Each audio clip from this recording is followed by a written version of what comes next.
नमस्कार सभी को, आपका हमारे YouTube चैनल अनुज क्लास में स्वागत है। आज इस वीडियो के अंदर में हम क्लास 10th इंग्लिश की फर्स्ट फ्लाइट पूरी किताब को अच्छे से कंप्लीट करेंगे। हर चैप्टर का आपको बिल्कुल सरल भाषा में एक्सप्लेनेशन मिलेगा और कोई आसान क्वेश्चन नहीं। सारे के सारे कॉम्प्लिकेटेड क्वेश्चंस को डिस्कस करेंगे जो इस साल बोर्ड में पूछे जा सकते हैं। अगर हम CBSE की ये साइकोलॉजी समझ गए कि किस चैप्टर से किस प्रकार का क्वेश्चन वो हमसे पूछ सकता है, तो हम इजीली पेपर क्रैक कर सकते हैं। अब आप लोग बस कॉपी पेन लेकर मेरे साथ में बैठिए और जो मैं बताता चलूँ उन की नोट्स को अपनी कॉपी में लिख लीजिए। ये मेरी जिम्मेदारी है, आपकी आज फर्स्ट फ्लाइट पूरी तरीके से खत्म हो जाएगी। चलिए शुरू करते हैं। ईश्वर पर विश्वास में बहुत शक्ति है। ये हम a letter to God chapter के माध्यम से समझेंगे। ये चैप्टर G.L. फ्यून्स के द्वारा लिखा गया है। ये एक व्यक्ति की कहानी है जिसका अटूट विश्वास था गॉड के ऊपर में। याद रखिएगा, man's unwavering faith in God. Lencho एक बहुत ही मेहनती किसान था जो कि वैली पे रहा करता था, यानी पहाड़ों के बीच की जो जगह होती है छोटे हिल्स के ऊपर में, वो वैली होती है। His house was situated on the top of the हिल। उसका जो घर है वो टॉप ऑफ द हिल यानी हिल के टॉप पर सिचुएटेड था, जहाँ से उसकी फील्ड्स उसे साफ साफ दिखाई पड़ती थी और इस साल उसे उम्मीद थी कि उसकी जो खेती है वो अच्छी फसल देगी। The fields only needed some showers. सिर्फ उन फील्ड्स को किसकी ज़रूरत थी? कुछ बूंदाबांदी की ज़रूरत थी, बारिश की ज़रूरत थी। तो he was hopeful for rain. उसे उम्मीद थी कि जल्दी बारिश होने वाली है। जब वो खाना खा रहा था, इट बिगेन टू रेन। बरसात पड़ना शुरू हो गई। लैंको बहुत खुश हो गया। He went out to feel the pleasure of the rain. वो बाहर बारिश का मजा लेने के लिए पहुंचा। लेकिन सडनली अ स्ट्रॉन्ग विंड केम। बहुत तेज हवा चलने लगी और वो बादलों को ले जा रही थी और हेल स्टॉर्म गिरने लगे। हेल स्टॉर्म्स का मतलब होता है कि ओले पड़ जाना। It held for an hour. 1 घंटे तक ओले पड़ते रहे और पूरी की पूरी फील्ड वाइट हो गई। मानो ऐसा लग रहा था पूरी जमीन पर किसी ने नमक बिछा दिया हो। जो कॉर्न की खेती थी वो पूरी की तरीके से डिस्ट्रॉय हो गई, उस पर एक पत्ती भी नहीं बची। लैंको ने अपनी परिवार को कहा कि इस साल शायद हमें भूखा रहना पड़े। There was no one who could help them. कोई ऐसा नहीं था जो उनकी मदद कर सके। Although the night. लेकिन रात के समय पे लैंको को उम्मीद आई, आशा हुई, भगवान से मदद की। ही thought of only one hope. उसे सिर्फ एक ही उम्मीद दिखाई पड़ रही थी कि अब सिर्फ ईश्वर का सहारा है। Lencho believe that God's eye saw everything. ये लाइन याद कीजिए कि ईश्वर सब देख रहा है, वो उसे भूखा नहीं मरने देगा। उसी संडे को उसने एक खत लिखा गॉड के नाम पर और कहा, अगर आप मेरी मदद नहीं करेंगे, मेरी family and I will go hungry this year. मेरा परिवार और मैं भूखे रह जाएंगे। मुझे आपसे 100 पैसों की ज़रूरत है जिससे मैं फिर से अपना सर्वाइवल कर सकूं और खेती कर सकूं। उसने खत के ऊपर में टू गॉड जिनका पता लिखा जाता है, तो उसने ईश्वर को एक खत लिखा एनवेलप पर। He put the letter inside and went to town. उसने ये खत डाल दिया लेटर बॉक्स में और वहां से चला गया। एट द पोस्ट ऑफिस में he place the stamp on the letter and dropped it into the letter box. जब वो टाउन में गया तो उसने ये पोस्ट ऑफिस में जाकर एक स्टैम्प खरीदा और उसको खत को लेटर बॉक्स में डाल दिया। पोस्टमैन जिसको वो खत पहुंचाना था, उसने जब वो लेटर देखा तो उसने अपने पोस्ट मास्टर को, यानी जो हेड था पोस्ट ऑफिस का, उसको वो लेटर दिखाया कि ये तो भगवान को लिखा हुआ है। पोस्ट मास्टर बहुत ही एमिएबल, खुश मिजाज व्यक्ति था। वो पहले तो बहुत तेजी से हंसा एंड ओपन द लेटर, और उस लेटर को खोला। In order to shake the writer's not to shake the writer's faith in God. और ईश्वर पर से उस व्यक्ति का विश्वास ना उठ जाए, तो उस पोस्ट मास्टर ने सोचा कि मैं भगवान की तरफ से लेटर का आंसर कर देता हूं। राइटर ने 100 पैसों की मांग करी, क्योंकि जो लैंको था उसे 100 पैसों चाहिए थे। Since it was impossible for the post master to collect 100 pesos. अकेला तो वो पूरे 100 पैसों कलेक्ट नहीं कर पाया पोस्ट मास्टर, लेकिन he asked for money from his employees. लेकिन अपने एम्प्लॉइज जो कर्मचारी थे उनसे कुछ कॉन्ट्रीब्यूशन करने को कहा। उसने खुद अपनी सैलरी का कुछ हिस्सा उन 100 पैसों को कलेक्ट करने में दिया। अपने दोस्तों को भी कंट्रीब्यूट करने को कहा। He put all the contributed money, और सारा इकट्ठा किया पैसा उसने एनवेलप में रखा और लैंको के नाम पर साइन कर दिए, उस पर गॉड के नाम से। यानी खत भेजा जा रहा है अब लैंको को गॉड की तरफ से, लेकिन वो एक्चुअली कौन भेज रहा है? Post master. उसी संडे लैंको अपना लेटर रिसीव करने आया। When Lanco counted the money, जब लेंको ने मनी काउंट करा तो वो गुस्सा हो गया, बिकॉज इट वॉज ओनली 70 पैसोस, 70 पैसोस थे। उसने एक और खत हाल के साल गॉड को लिखा बाकी बचा हुआ अमाउंट मांगने के लिए, और उसने गॉड से कहा कि बचे कुछ पैसे आप पोस्ट ऑफिस के थ्रू मत भेजना, आप मेल के थ्रू भेजना। ही thought that the post office employees were a bunch of crooks, क्योंकि यहाँ पर ये जो एम्प्लॉयज हैं ये कुछ पैसा ज़रूर बीच में खा गए हैं, यहाँ तो चोर उचक्के हैं, क्रूक्स हैं। तो इट मीन्स हुआ क्या समझिए, लेंको को ये बात कंफर्म थी कि गॉड रिप्लाई करेंगे ही करेंगे, बहुत ही अनवेवरिंग फेथ था उसका। लेकिन जब उसने लेटर देखा वो उससे सरप्राइज नहीं हुआ। भाई अगर हम ईश्वर को खत लिखें और हम पे बदले में रिप्लाई आ जाए तो हम उस लेटर को देखकर चौंकेंगे, लेकिन लेंको उस लेटर को देखकर नहीं चौंका, ये देखकर चौंक गया कि पैसे कम हैं। उसे पता था गॉड से गलती नहीं हो सकती, ज़रूर ये पोस्ट ऑफिस एम्प्लॉयज़ ने मेरे पैसे निकाले हैं। ये सब चीज़ें पोस्टमास्टर देख रहा था। क्वेश्चन एक प्रकार का बन सकता है कि ये सब इंसिडेंट के बाद में पोस्टमास्टर की क्या प्रतिक्रिया रही होगी। तो देखिए, पोस्टमास्टर जो है वो सिर्फ मदद करना चाहता था, उसका दिल अच्छा था, वो दूसरे के भरोसे को तोड़ना नहीं चाहता था। तो क्वेश्चन हमें बन सकता है कि भाई पोस्टमास्टर का रिएक्शन बताइए। तो पोस्टमास्टर को उसका रिएक्शन देखकर पहले तो बड़ा ही अम्यूजिंग लगा होगा, और दूसरा थोड़ा हर्टफुल फील हुआ होगा, क्योंकि कहाँ वो किसी की मदद करना चाह रहा था लेकिन बदले में उसे ही क्या सुनना पड़ा कि they are bunch of crooks. तो इस तरीके से भी आंसर पेपर में आ सकते हैं लिखने को। A letter to God illustrates the belief that faith in God is always rewarded. ईश्वर पर भरोसा हमेशा आपको कुछ ना कुछ इनाम ही दिलाएगा। Lanco has firm faith in God, Lanco का ईश्वर पर भरोसा था, क्योंकि दैट ही हेल्प्स, और वो मानता था कि वो अपने भक्तों की ज़रूर मदद करेंगे। तो right a paragraph on the values involve in it. तो क्या क्या वैल्यूज इसमें इन्वॉल्व है उसके ऊपर लिखना है।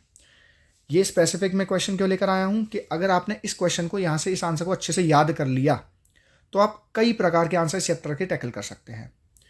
तो सबसे पहले लिखें कैसे। ये पूरा का पूरा चैप्टर हमें बताता है कि फेथ में बहुत ज़्यादा पावर है, तो उसका आंसर अगर आ जाए अलग अलग तरीके से तो क्या बनेगा। Faith in God means a firm belief in the almighty. ये फेथ का मतलब क्या है, ऑलमाइटी पर, परम पिता परमेश्वर पर पूर्ण भरोसा रखना। It also means that he helps us in our difficulties, कि हमारे दिक्कत के समय में वो हमारी क्या करेंगे, मदद करेंगे। We may not acknowledge it, हम भले उस चीज़ को एक्नॉलेज ना करें, but it is a fact that faith in him gives us a hope. लेकिन ईश्वर पर भरोसा रखना ही हमें उम्मीद देता है। देखो, ईश्वर मदद करें या ना करें, लेकिन उन पर अटूट विश्वास हमें शक्ति देता है उस परेशानी से निकलने के लिए। ये लाइन याद करें, he helps us to tide over difficult times. Tide over यानी कि उसके ऊपर से गुजर जाते हैं, हम मुश्किल समय से निकल जाते हैं। ये कहानी लेंको के फेथ के ऊपर है, जो कि भगवान के ऊपर था। जब उसकी क्रॉप डिस्ट्रॉय हो गई तो उसने गॉड को खत लिखा, जिससे उसने 100 पैसोस मांगे। पोस्टमास्टर ने जब लेंको का खत पढ़ा तो उसने खुद उसकी मदद करने की सोची और 70 पैसोस तक का कॉन्ट्रीब्यूशन करवा लिया। Lanco stands rewarded because of his faith in God. Lanco को रिवॉर्ड मिला क्योंकि उसका भरोसा था ईश्वर पे। लाइकवाइज अगर उसी तरीके से अगर हम भी भगवान पे भरोसा करें तो मदद कहीं से भी आ सकती है, सपोर्ट कहीं से भी आ सकता है, और हमें मुश्किल परिस्थिति में वहाँ से निकलने की शक्ति मिलती है। At the same time the faith enables us to face the odds of the life. और ये जो भरोसा है ये हमें शक्ति देता है, जिससे हम परेशानियों को झेल सकते हैं, फेस कर सकते हैं with strength and courage. Lencho calls the rain drops new coins. Why does he call them so, और what are the rain drops compare to and why. इस तरीके का क्वेश्चन पूछा गया है। तो लेंको की फील्ड के ऊपर में जो बारिश हो रही थी, लेंको को उस बारिश की बहुत ज़रूरत थी। ही नीडेड अ डाउनपुर और at least a shower to ready for harvest, जिससे उसकी कमाई हो सके। जब बारिश गिरी तो उसने उन रेन ड्रॉप्स को कंपेयर किया न्यू कॉइन से। सिल्वर कॉइन्स, छोटे वाले, बड़े कॉइन्स। तो ऐसा क्यों कहा गया है, वो बारिश नहीं गिर रही है, उसके लिए इनकम का सोर्स गिर रहा है, क्योंकि उसी बारिश से जो हार्वेस्ट होगी उससे वो कमा पाएगा और अपने परिवार का पेट भर पाएगा। ही वॉज अश्योर्ड, उसे भरोसा हो गया कि इस साल उसकी हार्वेस्ट बहुत अच्छी जाएगी, जिससे वो कई सारे पैसे कमा पाएगा। इसलिए उसने रेन ड्रॉप्स को न्यू कॉइन से कंपेयर किया है। In the lesson a letter to God, what moral values does the postmaster display in his behaviour. आपको पोस्टमास्टर के चरित्र के बारे में, पोस्टमास्टर के बिहेवियर के बारे में क्या समझ में आया चैप्टर पढ़ के। इंपॉर्टेंट क्वेश्चन है, ध्यान से सुनिएगा। देखिए भाई, लेंको एक बहुत मेहनती किसान था, जिसकी क्रॉप पूरी तरीके से हेल स्टॉर्म ने डिस्ट्रॉय कर दी थी। उसे डर था कि उसका परिवार इस साल भूखा रह जाएगा। इस सब के बावजूद उसके मन में भरोसा था कि गॉड उसकी मदद करेंगे। This hope motivated him to write a letter to God. In which he narrated all this problems. तो ऐसे लिखना है, इसमें सारी दिक्कतें उसने बताई और asked for 100 pesos which would help him to sow new crops and provide for his family. अपने परिवार को खिला पिला पाएगा और नई क्रॉप फसल फिर से बो पाएगा। वो जैसे ही लेटर पोस्ट मास्टर के पास पहुंचा, ही वॉज टच्ड, वो दिल को छू गया कि इस आदमी में कितना भरोसा ईश्वर को लेकर। पोस्ट मास्टर ने विश भी किया कि काश मेरा भी ऐसा भरोसा होता ईश्वर के ऊपर में। And not to shake his faith, उसके फेथ को खत्म ना करने के लिए, in order to sustain that hope, उस उम्मीद को बरकरार रखने के लिए, post master made efforts to arrange the money. He asked his employees finally and to his family friends to donate the charitable purpose. इस चैरिटेबल पर्पस के लिए उसने अपनी फैमिली फ्रेंड से भी रिक्वेस्ट करी कि वो पैसा दें, और उसने 70 pesos कलेक्ट कर लिए और गॉड के नाम से भेजिए। हम इस इंसिडेंट के बाद में समझ सकते हैं कि भाई जो पोस्ट मास्टर है वो बहुत कंपैशन है, लव फॉर फेलो बींग्स, सब लोगों की मदद करना चाहता है, उनके प्रति प्रेम की भावना रखता है, सिंपैथी रखता है, सहानुभूति रखता है और चैरिटी में विश्वास रखता है कि मिलजुल कर दुनिया को अच्छा बनाया जा सकता है, दुनिया की मदद की जा सकती है। तो जो डिस्प्ले क्वालिटी हुई हैं वो as a good human being की क्वालिटी उसने शो करी हैं, और दूसरे के प्रति मदद करने की लालसा। देखिए, इंसान ही इंसान के काम आता है, ईश्वर तो है वो जरिया बनाकर किसी न किसी व्यक्ति को भेजता है। तो इस चैप्टर के माध्यम से हम समझ पाए हैं इंसान ही इंसान का सबसे बड़ा दुश्मन है। नेल्सन मंडेला की कहानी लॉन्ग वॉक टू फ्रीडम के माध्यम से हम समझेंगे कि कितने सारे लोगों ने, इंक्लूडेड नेल्सन मंडेला, स्ट्रगल किया अपने ही देश के अंदर में आज़ादी पाने के लिए। ये चैप्टर बच्चों को काफ़ी टफ लगता है और इसके आंसर राइटिंग में बच्चों को काफ़ी दिक्कत आती है, इसलिए वो चॉइस में छोड़कर आते हैं। लेकिन मैं आपको कुछ स्पेसिफिक पॉइंट्स बता दूंगा जिनको आपको अच्छी तरह से पढ़कर जाना है, आपका आंसर अटकेगा नहीं। The present chapter is an extract from the autobiography of Nelson Mandela Long walk to Freedom. ये हमारा चैप्टर जो है वो नेल्सन मंडेला के द्वारा लिखी गई अपनी खुद की आत्मकथा लॉन्ग वॉक टू फ्रीडम का हिस्सा है। इस चैप्टर में हमें थोड़ा सा हिस्सा दिखाया गया है, ग्लिम्स दिखाए गए हैं इनॉग्रेशन सेरेमनी का, यानी एक सेरेमनी हो रही है जब पहली बार साउथ अफ्रीका के अंदर में नॉन रेशियल गवर्नमेंट, ऐसी सरकार जो काले गोरे का भेदभाव नहीं करती, वो बनी। With the memories of past, और कुछ पास्ट की यादों को ताज़ा करने के लिए भी हमें चैप्टर पढ़ाया जा रहा है। 10 मई 1994, याद करें day, 10 May 1994 will be written in golden script, सुनहरे अक्षरों में लिखा जाएगा in the history of South Africa. ये डेट क्यों इंपॉर्टेंट है? इस दिन नेल्सन मंडेला पहले ब्लैक प्रेसिडेंट बने साउथ अफ्रीका के, and the country got the chance to be a part of world community after almost 80 years, और 80 साल बाद वो वर्ल्ड कम्युनिटी का पार्ट बन पाई। वहाँ की जो पुरानी सरकार थी वो अपार्थीड, रंग के आधार पर भेद करने का कार्य करती थी, जिससे वहाँ के लोगों को आज़ादी नहीं थी बाकी कम्युनिटी के साथ घुलने मिलने की। तो 80 साल के स्ट्रगल के बाद में उनको अपॉर्चुनिटी मिली। The ceremony was organised at a beautiful amphitheatre. याद करें सेरेमनी कहाँ हुई? खूबसूरत एम्फी थिएटर में हुई। Representatives from different countries attended, तो देश भर से कई सारे लोग उसका हिस्सा बनने के लिए आए। Thabo Mbeki was sworn as a first deputy president. जो फर्स्ट डिप्यूटी प्रेसिडेंट बना उसकी शपथ किसने ली भाई? थाबो म्बेकी ने। When it was Nelson Mandela's turn, और जब नेल्सन मंडेला की बारी आई, उन्होंने कसम खाई अपने संविधान के प्रति लॉयल्टी की। He devoted himself for the welfare of the humanity, मानवता के कल्याण के लिए उन्होंने खुद को डिवोट कर दिया। उन्होंने अपनी स्पीच में, ही discussed in his speech the past, present and the future. तो जो उनकी थीम थी स्पीच की, वो क्या थी?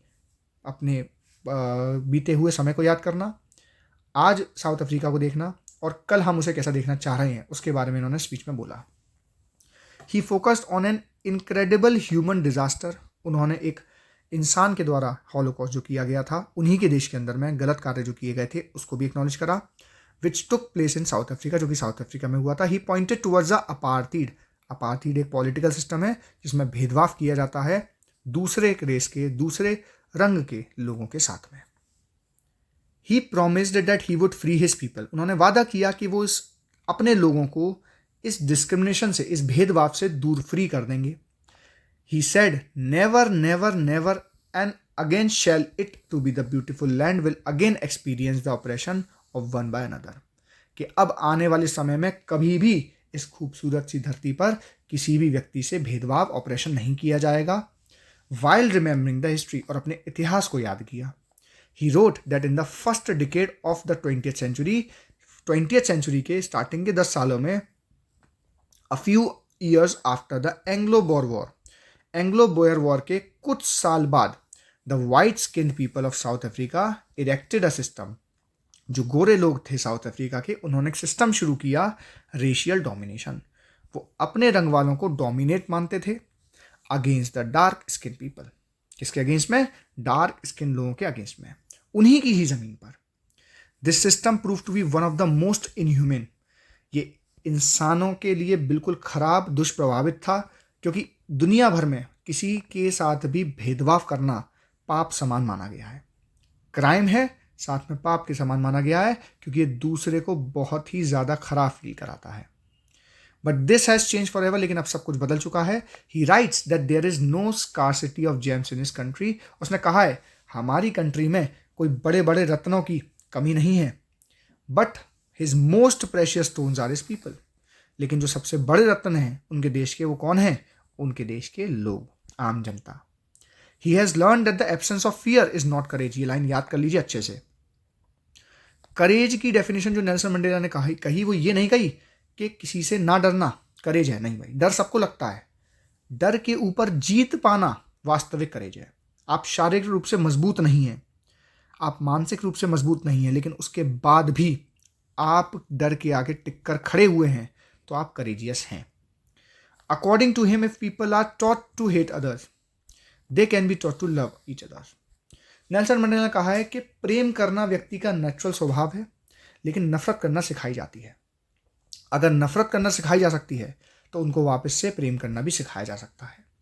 हर इंडिविजुअल की 2 जिम्मेदारी हैं। तो ये वर्ड याद रखें, ये मैं जितने पॉइंट्स इसमें लिखे हुए हैं समरी में, ये सब आपके आंसर्स के लिए हैं, यहीं से ये आंसर बनेगा। हर व्यक्ति की अपने देश में उन्होंने 2 ऑब्लिगेशंस, 2 रिस्पॉन्सिबिलिटीज, 2 जिम्मेदारियां बताई। पहली जिम्मेदारी अपने परिवार को लेकर, दूसरी जिम्मेदारी अपनी कम्युनिटी, अपने आसपास के देश को लेकर। हमें पहले अपने परिवार की जिम्मेदारी पूरी करनी चाहिए, फिर समाज की जिम्मेदारी की तरफ बढ़ना चाहिए। अगर हर कोई व्यक्ति अपने परिवार की जिम्मेदारी संभाल लेगा तो पूरा देश सुधर जाएगा। और फिर नेशन के ऊपर जिम्मेदारी की बात कही, तो हर व्यक्ति की 2 जिम्मेदारियां हैं, अपने परिवार के प्रति, दूसरा अपने कम्युनिटी के प्रति। लेकिन ये जो रेशियल डिस्क्रिमिनेट करने वाले लोग थे, इन्होंने दोनों ही ऑब्लिगेशंस पूरे नहीं होने दिए साउथ अफ्रीकन लोगों के लिए। उनके परिवार से उन्हें दूर कर दिया जाता था और कम्युनिटी सर्विसेज में भी पार्टिसिपेट नहीं लेने देते थे। नेल्सन मंडेला ने रियलाइज किया था that during the long walk to freedom he had to leave behind his family. Nelson Mandela समझ गए थे कि वो भले ही सक्सेसफुल हों, वो भले ही आराम की ज़िंदगी जी रहे हों, लेकिन उनके जो फेलो फ्रेंड्स हैं, उनके जो कम्युनिटी के लोग हैं, वो खुश नहीं हैं अपने देश में। तो वो समझ गए कि उन्हें अपनी परिवार को पीछे छोड़ना पड़ेगा देश की जिम्मेदारी पूरी करने के लिए। तो पहले अपने परिवार की जिम्मेदारी पूरी करी, फिर उन्होंने कम्युनिटी की जिम्मेदारी पूरी करी। He remembers that his feeling for freedom were not inherited. बचपन से उनके अंदर कोई क्रांति का विचार नहीं था कि बचपन से ही वो आज़ाद होना चाहते थे। बचपन में उन्हें लगता था कि वो आज़ाद ही हैं, लेकिन बड़े होते होते वो समझ गए कि आज़ादी उनके लिए सिर्फ एक इल्यूजन है, एक भ्रम है। जैसे जैसे वो बड़े हुए, he came to know that not only he but also the member of his family, neighbours, community were less and not free. वो बड़े होते होते समझ गए उनका परिवार, उनकी कम्युनिटी, वो खुद आज़ाद नहीं है। तब उन्होंने अपना स्ट्रगल ऑफ फ्रीडम शुरू करा। Mandela said people must learn to hate. लोगों को नफरत करना सिखाया जाता है, और अगर नफरत करना सिखाया जा सकता है तो प्रेम करना भी सिखाया जा सकता है। इसको डिस्कस करना है। ये क्वेश्चन ऐसे भी आ सकता है कि no one is born hating another person. जन्म से कोई किसी से नफरत नहीं करता, उनके कलर के आधार पर, उनके बैकग्राउंड के आधार पर, उनके धर्म के आधार पर। क्या आप इस बात से एग्री करते हैं? चैप्टर के माध्यम से समझाइए। तो हम स्टार्ट करेंगे the statement no one is born hating another person because of the colour, skin, background and religion. ये बहुत ही पावरफुल असर्शन है, ये बहुत ही पावरफुल बात है जो कि एम्फेसिस की गई नेल्सन मंडेला के द्वारा। किस विचार पर? कि जो नफरत है और अवधारणा है, किसी समुदाय के प्रति अवधारणा बना लेना, ये बिहेवियर लर्निंग के थ्रू आती है, जन्म से कोई नहीं सीखता। ये हमारे जन्म से कैरेक्टरिस्टिक्स में नहीं होती, इसे लोग हमारे विचार के अंदर में डालते हैं। जहर घोला जाता है बच्चों के मन में दूसरे समुदाय के प्रति, दूसरे स्किन कलर के लोगों के प्रति। और अगर किसी व्यक्ति को नफरत करना सिखाया जा सकता है तो उसे प्रेम करना भी सिखाया जा सकता है। ये स्टेटमेंट सपोर्ट हुआ, यानी ये जो स्टेटमेंट है इसकी वैलिडिटी चेक हुई नेल्सन मंडेला की ज़िंदगी से और नेल्सन मंडेला के स्ट्रगल से। नेल्सन मंडेला के साथ में बहुत गलत व्यवहार हुआ, लेकिन उसके बावजूद भी उन्होंने खुद गोरे लोगों के साथ में गलत व्यवहार नहीं करा। तो प्रेम करना सिखाने का मिसाल बने वो। Nelson Mandela was born in a country, Nelson Mandela का उस देश में जन्म हुआ था जहां पर रेशियल सेग्रीगेशन, कलर के बेसिस पर लोगों को बांटा जाता था, भेदभाव किया जाता था, और खुद ब्लैक कम्युनिटी से बिलोंग होने के कारण से उन्होंने ये खुद अपने आप से महसूस किया है। फर्स्ट हैंड एक्सपीरियंस का मतलब होता है खुद झेलना। वो जो अन्याय हुआ उनके साथ, जो असमानता उन्हें झेलनी पड़ी अपार्टी सिस्टम के खिलाफ में, वो उन्हें सब महसूस हुई है। बचपन में उसे ऐसा नहीं लगता था। He was not born with hatred, वो नफरत, वो गुस्सा बचपन में उनके प्रति नहीं था, उनके मन में नहीं था। लेकिन धीरे धीरे जिस सोसाइटी में वो रह रहे थे, उसके बाद में पॉलिटिकल सिस्टम ने और समाज ने उनके मन में ऐसे बिलीफ जनरेट करे। What change Nelson Mandela as a fearful young man in to the bold one. बचपन में नेल्सन मंडेला बड़े ही फियरफुल थे, डरते थे यंग मैन, लेकिन बाद में वो बोल्ड वन बन गए। तो कैसे बदलाव आया, ये आंसर काफ़ी इंपॉर्टेंट है, कई सारे क्वेश्चंस में चल जाएगा। देखिए, Nelson Mandela wanted freedom for his country. वो अपने देश के लिए आज़ादी चाहते थे, अपने लोगों को आज़ाद करना चाहते थे। The desire for freedom of his people, अपने लोगों की आज़ादी के लिए वो बदले और एक बोल्ड मैन बने। He wanted his people to live their life with dignity, वो चाहते थे सम्मान के साथ में, इज्जत के साथ में उनके देश के लोग ज़िंदगी जिए।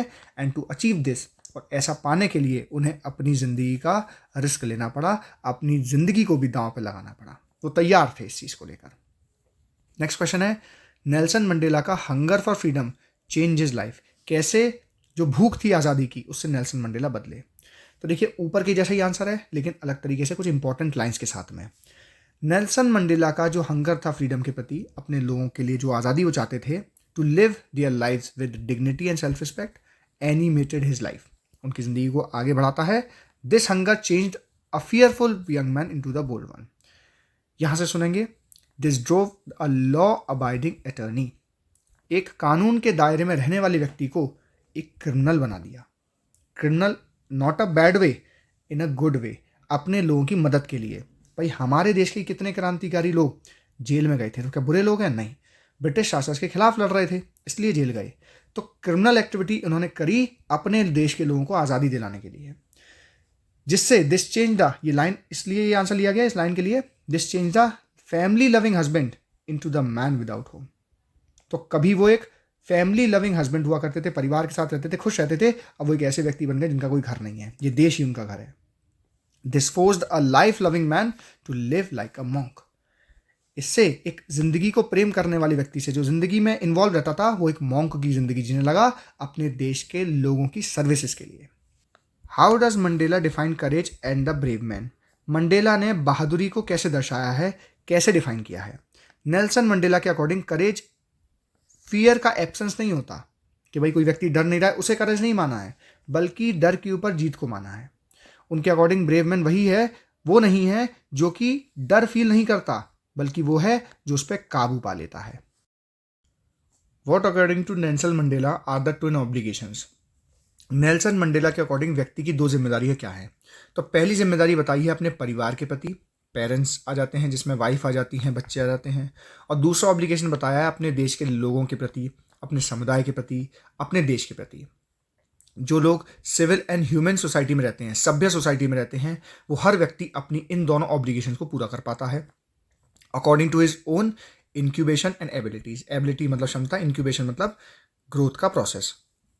बट ऐसे देश में, जैसा कि साउथ अफ्रीका देश था, जहां पर लोगों के साथ में डिस्क्रिमिनेशन किया जाता था, वहां पर व्यक्ति इन जिम्मेदारियों को पूरा नहीं कर पाता। What did the Mandela think about the oppressor and the oppressed. Mandela oppressor, कष्ट देने वाला, ऑपरेस्ड, कष्ट झेलने वाला, दोनों के बारे में क्या सोचता है, और दोनों को ही फ्रीडम से रॉब्ड क्यों माना गया है, दोनों ही आज़ाद क्यों नहीं है। भाई, दंड देने वाला और दूसरों को पीड़ा देने वाला व्यक्ति हेट्रेड का प्रिजनर है। हेट्रेड मतलब नफरत की सलाखों में कैद है। वो प्रेजुडाइज और छोटी सोच के जंजाल में फंस चुका है, उन सलाखों के पीछे बंद है। तो जो ऑपरेस्ड होता है, उसका फ्रीडम, जो दूसरों से वो फ्रीडम छीनता है, उसमें खुद भी फ्रीडम नहीं होता। क्यों नहीं होता? क्योंकि वो नफरत की दीवारों में कैद है। और जो ऑपरेस्ड होता है, वो तो खुद उसका फ्रीडम उसे छीना हुआ है। उसे अपना करेज दिखाना चाहिए, जिससे वो अपने अधिकारों के प्रति स्टैंड ले सके। तो ऑपरेसर एंड ऑपरेस्ड दोनों को ही रॉब्ड ऑफ दियर फ्रीडम्स माना गया है, यानी दोनों के पास ही आज़ादी नहीं है। किसी भी चीज़ की नई शुरुआत में सभी को डर लगता है, लेकिन समझदारी इसी में है कि उस डर पर काबू पाया जाए, सफलता ज़रूर मिलेगी। 2 स्टोरीज अबाउट फ्लाइंग में पहली हमारी कहानी है एक सीगल के उड़ने की कहानी। ये कहानी लिखी गई है लियाम ओ फ्लैटी के द्वारा। It depicts the journey of a young seagull. ये जो कहानी है ये एक यंग सीगल की जर्नी के बारे में बताती है कि कैसे उसने उड़ना सीखा। देखिए, हमारे करिकुलम में स्टोरी से डाली गई है कि हम किसी भी डर पर काबू पाना सीख पाएँ। हम एग्ज़ाम से डरते हैं, लेकिन जब एग्ज़ाम दे रहे होते हैं तो हमें अपने ऊपर आत्मविश्वास रखना चाहिए और एग्ज़ाम ईजिली निकल जाते हैं। ये स्टोरी एक यंग सीगल की है। द टाइम हैड कम, अब समय आ चुका था कि उसे उड़ना सीख लेना चाहिए था।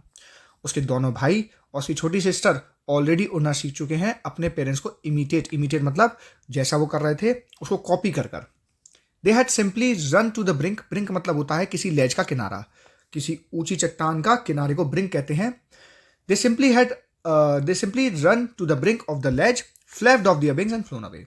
वो सिर्फ लेज तक भागे, ब्रिंक तक भागे और पंख फड़फड़ाते हुए हवा में उड़ गए। लेकिन जब यंग सीगल ब्रिंक पर आया और उसने कोशिश करी उड़ने की, वो घबरा गया। He felt sure that if he tried to fly he would fall into the sea. उसे लगा कि अगर मैं उड़ने की कोशिश करूंगा तो ज़रूर मैं पानी में गिर जाऊंगा नीचे। तो वापस जाकर उस होल के पास चला गया जहां से वो दौड़कर आया था। उसके पेरेंट्स उसे लेने को आए but he refuse to fly, लेकिन उसने जाने से मना कर दिया। उसके पेरेंट्स ने उसे थ्रेटन करा कि अरे भूखे मर जाओगे। स्टार्व का मतलब होता है भूख से मर जाना। लेकिन young seagull was too afraid to move, लेकिन फिर भी वो यंग सीगल वहां से उठा नहीं। उसके पेरेंट्स उसको छोड़ के निकल लिए। 24 घंटे बीत चुके थे और यंग सीगल ने कुछ भी नहीं खाया था। उसे बहुत ज़्यादा भूख लग रही थी। He slowly came to brink of the ledge. तो वो लेज के पास आता है, उस किनारे के पास आता है और अपने परिवार को बिग प्लेट्यू सामने एक चट्टान पर बैठा देखता है, अपोजिट ऑफ द क्लिफ, जो क्लिफ के सामने थी। उसके ब्रदर्स सिस्टर सब प्लेट्यू पे आराम कर रहे थे।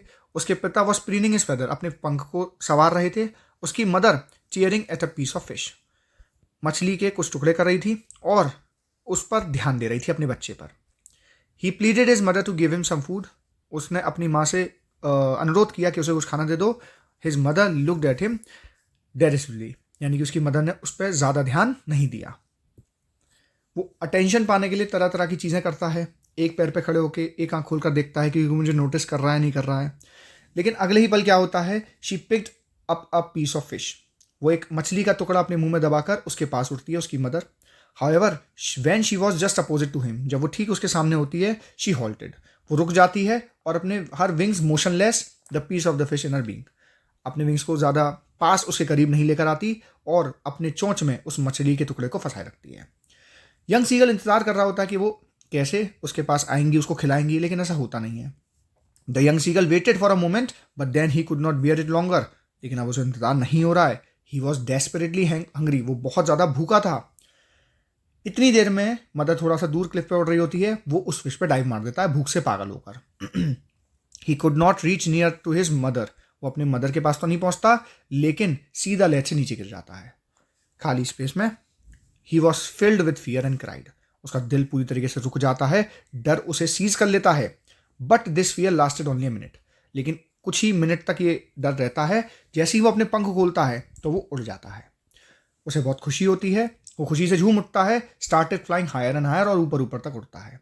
उसके पेरेंट्स, उसके ब्रदर, उसकी सिस्टर सब उसके साथ साथ उड़ रहे होते हैं, सब खुश थे। After a while seagull parents brother and sister landed on the sea. जब ये लोग सब सी पे लैंड कर जाते हैं, दे बिकन हिम टू कम देयर, वो उसे बिकन यानी रास्ता दिखाते हैं, यानी अपनी तरफ बुलाते हैं कि यहाँ जाओ। He tried to stand on the sea, but his legs sink into it and he was frightened. लेकिन उसको लगता है, कमजोर भी हो गया होता है उड़ने के साथ साथ, तो पानी के ऊपर आ रहा होता है, उसे लग रहा होता है कहीं मैं डूब ना जाऊं उस पानी में। लेकिन जैसे ही उसका बैली, पैर तो उसके डूब जाते हैं, लेकिन जो उसका पेट है वो जैसे ही पानी को टच करता है तो वो डूबता नहीं है और तैरने लगता है। ऊपर से देखने पर तो उसे लग रहा था ये पानी मुझे मार डालेगा, मैं इसमें डूब जाऊंगा। पास जाते जाते भी लग रहा था कि डूब जाऊंगा, लेकिन जैसे ही उसके पास में आया तो उसे पता चला वो डूब तो सकता ही नहीं है, वो फ्लोट करेगा क्योंकि वो फैदर का बना हुआ है भाई। His family members praised him and gave him piece of fish to eat. The seagull had made his first flight. इस तरीके से सीगल ने अपनी फर्स्ट फ्लाइट करी। The story conveys, याद करें, अच्छे से याद करें, ये वाला लाइन आप लिख देंगे, नंबर मिलेंगे। To progress in life, जिंदगी में अगर आगे बढ़ना है आपको अपने डर पर काबू पाना पड़ेगा, ओवरकम करना पड़ेगा। One should trust one's ability. अपनी कैपेबिलिटीज पर, अपनी एबिलिटीज पे, काबिलियत पे भरोसा रखना पड़ेगा, because the fear of suffering is worse than the suffering itself. क्योंकि जो आप झेल रहे हैं वो तो बुरा है ही है, लेकिन उससे भी बुरा है उस सफरिंग का डर, कि जब हमें डर लग जाए, हम अभी उस सिचुएशन में आए नहीं हैं और हम पहले ही डर रहे हैं, ये ज्यादा खतरनाक होता है। दे वर बीकनिंग टू हिम कॉलिंग श्रिली। वो जो फादर था और मदर था सीगल का, वो अपने बच्चे को कजोल, डांट फटकार क्यों रहे थे, उड़ने के लिए मजबूर क्यों कर रहे थे? क्योंकि वो जानते थे कि उड़ने की कला किसी पक्षी के लिए बहुत ज़्यादा ज़रूरी है, क्योंकि अगर पक्षी उड़ना नहीं सीखेगा तो अपने शिकारियों से कैसे बचेगा, खाना कैसे इकट्ठा करेगा। तो इसीलिए the art of flying was important for the very existence of a bird. They knew if the seagull was not able to learn, अगर वो उड़ना नहीं सीखा, he would not be able to survive, तो वो सर्वाइव नहीं कर पाएगा। नेक्स्ट क्वेश्चन काफी इंपॉर्टेंट है, ध्यान से सुनिएगा। Family played a vital role in the first light of the young seagull, give example to substantiate the above statement. परिवार का बहुत बड़ा रोल रहता है आपके जीवन में, इस चैप्टर के माध्यम से समझाइए। To train the young seagull, young seagull को ट्रेन करने के लिए in the art of flying, जिससे उड़ना सीख जाए, पूरा का पूरा परिवार उसकी मदद करता है। उसकी सिस्टर, उसके ब्रदर उसे इंकरेज करते हैं टू मस्टर, मस्टर का मतलब होता है इकट्ठा कर लेना। ये लाइन याद करें, encourage him to muster up the courage and try to fly, कि अपने मतलब अपनी क्षमता को, अपने करेज को, बहादुरी को इकट्ठा करे और उड़ने का प्रयास करे। उसके पेरेंट्स उसे called out in shrill voices along with cajoling, डांटते हैं, फटकारते हैं, स्कॉल्ड करते हैं उसको उड़ना सिखाने के लिए। इनफैक्ट उसे धमकाते हैं कि तुम भूखे मर जाओगे, स्टार्व हो जाओगे, in an attempt to take food from his mother. और जब मदर उसके पास में खाना लेके पहुंचती है, वो स्लेज से कूदता है, इसी वजह से वो उड़ पाया। अगर वो मदर खाना लेकर नहीं पहुंचती तो उसे कोई वजह ही नहीं मिलती उस स्लेज के पास जाने की, और वो उड़ना कभी नहीं सीख पाता। तो परिवार जो हमें चीज़ें सिखाता है, हमेशा आपका परिवार जो है ना, हमेशा आपका भला चाहेगा, हमें लगे नहीं। हमें उनके डिसीजन कभी कभी बुरे लगने लगते हैं, लेकिन एक बात याद रखिए, वो डिसीजन कहीं ना कहीं हमारी लाइफ में हमारे भले के लिए ही होते हैं। हमारे पेरेंट्स हमारी तरह इतने इंटेलिजेंट ना हो कि उन्होंने इतनी पढ़ाई लिखाई ना करी हो, लेकिन हमसे ज़्यादा वाइजर और समझदार वही हैं। देखिए, ये क्वेश्चन काफ़ी इंपॉर्टेंट है। अगर ये आंसर आपने तैयार कर लिया ना, तो ये मेरी गारंटी है आप इस चैप्टर का कोई भी क्वेश्चन पेपर में नहीं छोड़ के आने वाले। ध्यान से सुनिएगा। His first flight represent a basic moral. ये जो फर्स्ट फ्लाइट की कहानी थी, उसमें हमें एक बेसिक मॉरल, एक शिक्षा मिली है कि भाई अपने गोल को अगर हमें अचीव करना है तो हमें अपने डर से लड़ना पड़ेगा, हेजिटेशन को ख़त्म करना पड़ेगा। ये कहानी उस कहावत को भी कंफर्म करती है कि ईश्वर उनकी मदद करते हैं जो अपनी मदद के लिए तैयार हों। भाई डूबते को कौन बचा सका है अगर वो खुद डूबना चाह रहा हो।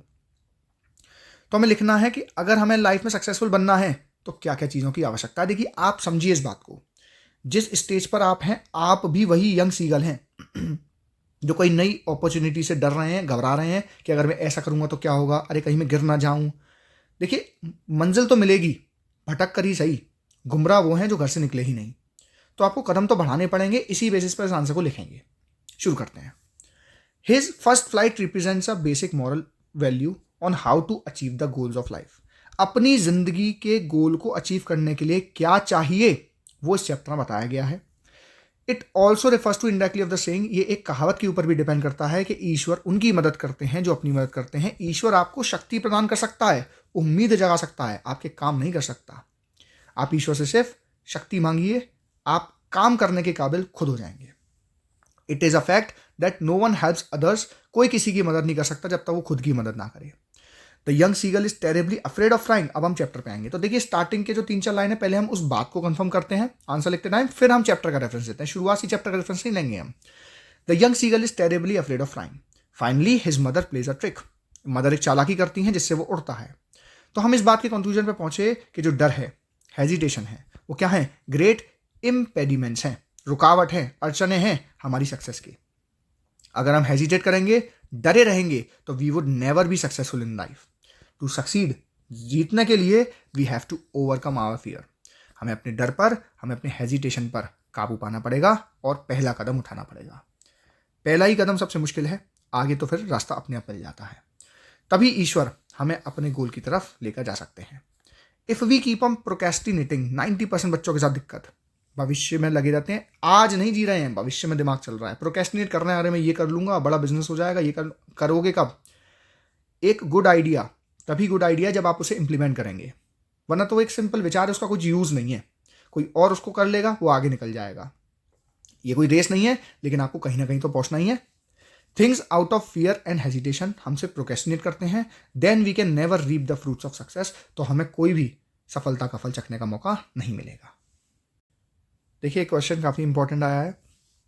आपसे कहा गया है कि आपको इवेल्युएट करना है दोनों मदर्स का अप्रोच। दोनों मदर्स मतलब बेबी सीगल की मदर, अमेंडा की मदर, वो कैसे अपने बच्चे की मदद करना चाह रहे हैं, उन दोनों मदर्स के मेथड्स को, अप्रोच को समझना है। Write this presentation draft including your insight, जो आप समझे हैं चैप्टर को पढ़कर, उनसे आप लिखिए, कंपेयर करते हुए दोनों पेरेंट्स का अप्रोच क्या था अपने बच्चों को सुधारने के लिए। देखिए, क्वेश्चन समझिए। मदर सीगल और अमेंडा दोनों अपने बच्चे का भला चाहते थे। मदर सीगल अपने बच्चे को इंकरेज करना चाहती थी कि वो अपनी पहली उड़ान ले पाए। अमेंडा की मदर चाहती थी मेरी बच्ची थोड़ी मैनरफुल बने, है ना, तहजीब से रहे। तो दोनों मदर्स का अप्रोच क्या था? देखिए, पहली बात तो ये मन में याद रखिए, दोनों मदर्स में से आप अमेंडा की मदर की बुराई नहीं कर सकते। चैप्टर पढ़ के आपको लगता है कैसी मदर बार बार नैक कर रही है, देखिए, उसकी मदर का ऐसा करने का पीछे का रीज़न है कि वो अपने बच्ची के लिए अच्छा भविष्य चाहती हैं। वो चाहती हैं कि वो डिसिप्लिन रहे, तो इसीलिए उनका भले तरीका गलत हो, लेकिन उनका जो नियति है, जो चाह है, जो इच्छा है, वो अपने बच्चे की भलाई के लिए ही है। तो हम नेगेटिव पॉइंट्स इसमें नहीं लिखेंगे, ध्यान रखिएगा। बस समझाएंगे कि एक का तरीका इफेक्टिव रहा, क्योंकि बेबी सीगल तो जो है वो उड़ना सीख गया, लेकिन जो अमेंडा है वो परेशान और हो गई। आंसर देखिए, बहुत बढ़िया है, अच्छे से तैयार कीजिएगा। One acknowledges that both the parents, बात यह है कि दोनों पेरेंट्स, चाहे अमेंडा की मदर हो चाहे बेबी सीगल की मदर हो, both want to help their children. समझिए, दोनों अपने बच्चों की मदद करना चाहते हैं इन दियर वेलबींग, उनके भले के लिए। हाउएवर, उनका जो मेथड है वो काफ़ी डिफरेंट है। बेबी सीगल की जो मदर है वो मानती हैं कि उसके बेटे में कैपेबिलिटी है कि वो उड़ सकता है, लेकिन बस डर रहा है, तो उसे उसके कंफर्ट जोन से पुश करने के लिए she tries to motivate him to fly, वो अपने बच्चे को मोटिवेट करती हैं कि वो उड़े। To better her child's life, जिससे उसके बच्चे की ज़िंदगी अच्छी हो। शी इवन ट्रिक्स हिम, उसको चालाकी से ट्रिक करती हैं जिससे वो उड़ना सीख जाए, और बदले में उसको ऑफर करती हैं फिश एज अ रिवॉर्ड। लेकिन जो अमेंडा की मदर हैं वो काफ़ी स्ट्रिक्ट हैं और बहुत ही क्रिटिकल फिगर हैं, who is presented as always correcting Amanda, जिनको ऐसे पेश किया गया है कि वो हमेशा अमेंडा के बिहेवियर को करेक्ट ही कर रही होती हैं, उसके पॉस्चर से लेके, उसकी आदतों से लेकर, to her academic performance, homework वगैरह हुआ नहीं हुआ, साफ सफाई की या नहीं की, जूते साफ किए नहीं किए। तो जब हम यहाँ देख सकते हैं that seagull's mother seems to be attuned यानी कि aware to her child's need. हम समझ सकते हैं कि जो सीगल की मदर हैं वो अपने बच्चे की ज़रूरत को समझती हैं, उसकी एबिलिटीज़ को जानती हैं और उसकी मदद करती हैं कि वो अपने फुल पोटेंशियल को अचीव कर पाए। However, she does not take into account his fear and anxiety which can be just as important. उसने किस पे ध्यान नहीं दिया? उसने फियर और एंजाइटी पे ध्यान नहीं दिया, वो भी इंपॉर्टेंट थी उसके भले के लिए, उसकी एबिलिटी टू फ्लाई को समझने के लिए। लेकिन जो अमेंडा की मदर है उसने ज़्यादा ध्यान सिर्फ और सिर्फ बच्ची की कमियों पर दिया, उन्होंने उसकी स्ट्रेंथ और एबिलिटीज़ पर कम ध्यान दिया। दोनों ही जो मदर हैं उनका इंटेंशन तो गुड है और वो अपने बच्चे के लिए अच्छी ज़िंदगी ही चाहती हैं। In part may be as misguided and ineffective, बस फ़र्क ये है, कोई मिसगाइडेड है, इनफेक्टिव है, लेकिन भला दोनों मदर ही चाहती हैं। एक का मेथड वर्क कर रहा है, एक का मेथड वर्क प्रॉपरली नहीं कर पा रहा। कुछ घटनाएं किसी चमत्कार से कम नहीं होती, जिनको किसी दूसरे को समझाना बड़ा ही मुश्किल होता है। ऐसा ही हम कुछ सुनेंगे द ब्लैक एरोप्लेन चैप्टर के अंदर में। ये जो कहानी है लिखी गई है फ्रेडरिक फॉस्टीट के द्वारा। It recounts the experience of a pilot, ये एक पायलट के एक्सपीरियंस के बारे में बताती है जिसका प्लेन एक तूफान में फंस गया था। जो ऑथर है वो ओल्ड डकोटा एरोप्लेन उड़ा रहा था over France back to England, France से इंग्लैंड की तरफ। It was 1:30 in the morning, दिन के 1:30 बज रहे थे। द मून वॉज, दिन के मतलब उस दिन के, 1:30 रात वाला। The moon was rising in the east behind him, जो चांद है वो राइज कर रहा था in the east behind him. The stars was shining in the clear sky, ध्यान से देखिए क्लियर स्काई कहा गया है। ही वॉज हैप्पी, वो बहुत खुश था और वो उम्मीद कर रहा था जल्दी अपने परिवार के पास जाऊं। वो पेरिस कंट्रोल कॉल करता है and told him that he was on his way to England, और बताता है कि मैं इंग्लैंड को आ रहा हूं। कंट्रोल रूम उसे एडवाइस करता है कि वो 12 डिग्री वेस्ट में मोड़ ले। जो एरोप्लेन्स होते हैं वो ऐसे ही नेविगेट करते हैं। He check the map check करता है, कंपस चेक करता है, switched over to his second and last fuel tank, और स्विच करता है अपने लास्ट फ्यूल टैंक पर, and turned the Dakota accordingly towards the England, और इंग्लैंड की ओर अपने प्लेन को मोड़ देता है। He thought he would reach England by breakfast time, और उम्मीद करता है कि मैं ब्रेकफास्ट के टाइम तक इंग्लैंड पहुंच जाऊंगा। पेरिस 150 किलोमीटर पीछे था। सडनली उसे दिखता है कि स्टॉर्मी क्लाउड्स हो गए। अभी देखिए क्लियर स्काई थे तो बड़ी अजीब घटना हुई कि ब्लैक स्टॉर्मी क्लाउड्स के चारों तरफ आ गए जो बहुत बड़े थे। They looked like a black mountains, इतने बड़े थे कि दिखने में काले पर्वत जैसे लग रहे थे आसमान के ऊपर में। वो समझ गया ही कुड नॉट फ्लाई अप, उनके ऊपर से नहीं गुजर सकता, एंड ओवर देम, उनके नीचे से नहीं गुजर सकता। He also knew that he did not have enough fuel to fly around them to the north और साउथ। उसके साइड से गुजर जाने का सोचा, लेकिन वो समझ गया था कि उसके पास में इतना फ्यूल नहीं है कि उसके साइड से गुजर जाए, तो उसके पास दो ऑप्शन थे। He thought that he should go back to Paris, पहला ये कि वो पेरिस वापस चला जाए, और दूसरा कि वो रिस्क ले और सुबह का ब्रेकफास्ट मिस ना करे। इसका जो मोटिवेशन है वो इतने सारे लोगों की लाइफ के लिए जोखिम हो सकता है, लेकिन फिर भी he flied his old Dakota straight into the storm. और उस ब्रेकफास्ट के बारे में सोचने के चक्कर में वो अपना प्लेन उस स्टॉर्म में स्ट्रेट फॉरवर्ड कर देता है। सब कुछ अंधेरा हो जाता है चारों तरफ में, और तूफान के अंदर में जो ओल्ड एरोप्लेन होता है वो जंप करता है, ट्विस्ट होता है, एकदम से उसमें ट्रैवलिंग शुरू हो जाती है। कंपस, रेडियो सब बंद पड़ जाते हैं। पेरिस कंट्रोल को कॉल करता है, लेकिन इन वेन मतलब वेस्ट, कुछ भी नहीं होता, कोई खबर नहीं आती। उसे दिखाई तक नहीं दे रहा होता वो कहाँ पर है। He was lost in the storm, पूरी तरीके से तूफान में खो जाता है। तभी एकदम से out of nowhere he saw another aeroplane, उसे एक और एरोप्लेन दिखाई पड़ता है उन काले बादलों के बीच में। ना तो उस प्लेन पे कोई लाइट थी, he could see the pilots face, लेकिन उसे पायलट का फेस थोड़ा दिखाई दे रहा था, हु टर्न टू हिम, जो उसकी तरफ इशारा कर रहा था। He lifted one hand and waved, और वेव करके उसको इशारा कर रहा था to follow him. He monitored the author to follow him, और कहता है मोशन द ऑथर, उसको इशारा करता है कि तुम मुझे फॉलो करो। He was trying to help the author, वो ऑथर की मदद करना चाह था। The author followed the strange black aeroplane, और जो ऑथर है उस काले एरोप्लेन का पीछा करता है। They flew half an hour, आधे घंटे तक उन बादलों में वो उड़ते हैं। Then the strange plane started to go down, the author followed him. तो स्ट्रेंज प्लेन था, जो अलग प्लेन जो आया था, अजनबी प्लेन था, वो नीचे जाना शुरू करता है, ऑथर भी उसको फॉलो करता है। Suddenly the author came out of the clouds, author उस खतरनाक तूफान से बाहर निकल जाता है। उसे दो स्ट्रेट लाइन दिखती हैं, अपने सामने वो रनवे होता है, एयरपोर्ट होता है, अब वो सेफ था।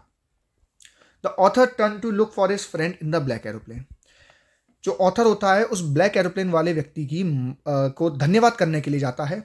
But there was no other plane in the sky, लेकिन उसे पता चलता है कि कोई दूसरा प्लेन वहां नहीं था। The black aeroplane had gone. The author landed, author land करता है। He walked away from the old Dakota, अपने प्लेन से उतरता है और कंट्रोल टावर की तरफ जाता है। He went and asked women to the control centre about the other aeroplane, और पूछता है दूसरा एरोप्लेन कहाँ गया। He wanted to thank him, मुझे उसका शुक्रिया अदा करना है। वो जो लेडी होती है बड़ी ही स्ट्रेंजली उसे देखती है और हंसती है, कहती है दूसरा एरोप्लेन इतने तूफान में। No other aeroplanes were flying, आज रात तो कोई एरोप्लेन नहीं उड़ रहा था। Yours was the only one, radar पर भी सिर्फ आपका ही दिखा रहा था। I could see on the radar, और किसी का नहीं था। The author had a number of unanswered question, कई सारे सवाल ऑथर के मन में आए जिनका जवाब नहीं मिल रहा था। ये जो कहानी है ना, एक सस्पेंस क्रिएट करती हुई बंद होती है in the mind of the readers कि वो ब्लैक एरोप्लेन का जो पायलट था वो कौन था। The author wants to convey the message, author हमें एक मैसेज देना चाहता है दैट द मैनिफेस्टेशंस, अपने विचारों को सच करने की क्षमता of human minds can be quite powerful, वो बड़ी ही शक्तिशाली होती है और हमें मुश्किल समय में बाहर निकालने में काम कर सकती है। देखिए मैं आपको एक क्वेश्चन दे रहा हूँ। इस चैप्टर के अंदर में वाकई में चमत्कार हुआ ऐसा लग रहा है, और लेटर टू गॉड के अंदर में कोई चमत्कार नहीं था, एक आदमी ही आदमी की मदद कर रहा था। तो दोनों चैप्टर से रिलेटेड इस प्रकार के क्वेश्चन को भी हमें काउंटर करना है, ठीक है, ध्यान रखिएगा। एक में वास्तविक में चमत्कार का कुछ हुआ है, और लेटर टू गॉड में इंसान नहीं इंसान की मदद की है। मोटिवेशन जो है वो लाइफ में बहुत ज़्यादा बड़ा रोल प्ले अदा करता है। रिस्क टेकिंग में और ज़िंदगी में सक्सेसफुल बनने में। क्या आप इस बात से एग्री करते हैं? Pilot of the old Dakota और यंग सीगल के रेफरेंस से समझाइए। तो देखिए, बिना मोटिवेशन के कुछ नहीं कर सकते। अगर आपके पास कोई भी चीज़ का मोटिवेशन नहीं है तो आप अपने गोल की तरफ सक्सीड नहीं करेंगे। तो पहली स्टोरी में हिज फर्स्ट फ्लाइट के अंदर में हमने देखा कि जो यंग सीगल था उसे उड़ने से डर लग रहा था। वो अपने परिवार को देख रहा था जो कि मज़े कर रहे थे, खा रहे थे। वो बहुत भूखा था, उसके पास खाने को कुछ नहीं था। तो इस चीज़ को वो रेजिस्ट नहीं कर पाया और भूख के कारण से अब उसकी जो मदर उसके लिए खाना लाई थी उसके ऊपर कूद पड़ा। जब वो कूदा तो सडनली उसे रियलाइज़ हुआ कि वो उड़ सकता है। वो भूख ही थी, वो हंगर क्या बना, उसका मोटिवेशन क्या बना? भूख। उसको अपनी भूख पर काबू करना था, भूख खत्म करनी थी। वो खाने को देखकर उसकी तरफ दौड़ गया। इससे उसके अंदर मोटिवेशन आया अपनी पहली फ्लाइट लेने के लिए। कभी कभी मोटिवेशन एक्सट्रिंसिक होती है, बाहर की चीज़ों को देख के होता है। कभी कभी मोटिवेशन इंटरनल होती है, अपने अंदर से आती है। जैसा कि स्टोरी ब्लैक एरोप्लेन में हमने देखा कि जो पायलट था उसे to have dinner, spend time with his family, अपने परिवार के पास जाना था, उनके साथ डिनर करना था, खुद नाश्ता करना था, परिवार से मिलने का उसको मोटिवेशन था। तो जब उसे काला बादल दिखा तो वो रुका नहीं, उसने अपनी ज़िंदगी रिस्क पे, जोखिम पे ले ली। उसके पास मोटिवेशन था। He saw an illusion of a black aeroplane, और लग रहा है कि शायद उसने कोई इल्यूजन देखा जिससे वो सही दिशा में अपने डेस्टिनेशन की तरफ आ गया। Thus, here we see that he was motivated because he wanted to spend time with his family. तो हम देख सकते हैं कि यहाँ पे उसे जो मोटिवेशन मिला वो अपने परिवार के साथ समय बिताने का मिला। So he wanted that so badly that he hadn't thought about what happens if he risks his life. उसने ये तक नहीं सोचा कि अपनी ज़िंदगी जोखिम में डाल रहा है। तो यस, मोटिवेशन हमारी ज़िंदगी में बहुत ही क्रूशियल रोल अदा करती है। From the diary of Anne Frank, ये जो घटना है ये एक novel diary of a young girl से लिया गया है। ये जो कहानी है, जो चैप्टर है, ये अकेलेपन और दूसरों से कंफर्टेबल ना होने की इनेबिलिटीज़ पर आधारित है। ये जो चैप्टर है ये एक्सट्रैक्ट है एक नॉवल का जिसका नाम है the diary of a young girl.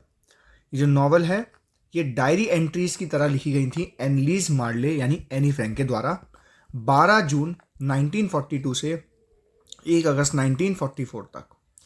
वो एक जूइश थी और had become a most renowned and discussed of the Holocaust victims, जो कि बहुत फेमस अपनी नॉवल के थ्रू हुई। और वो हॉलोकॉस्ट की विक्टिम थी जो कि जर्मन में हुआ था ज्यूस लोगों के साथ में। लेकिन इस चैप्टर में हमें वो सब नहीं पढ़ना है। इस चैप्टर के अंदर में एनी ने स्पेसिफाई किया है कि उसने लिखना कैसे शुरू किया, डायरी की शुरुआत कैसे हुई। वो कहती है वो डायरी इसलिए लिखती है जिसको किटी बुलाया करती थी because she does not have one true friend, क्योंकि वास्तव में उसका कोई सच्चा दोस्त नहीं है।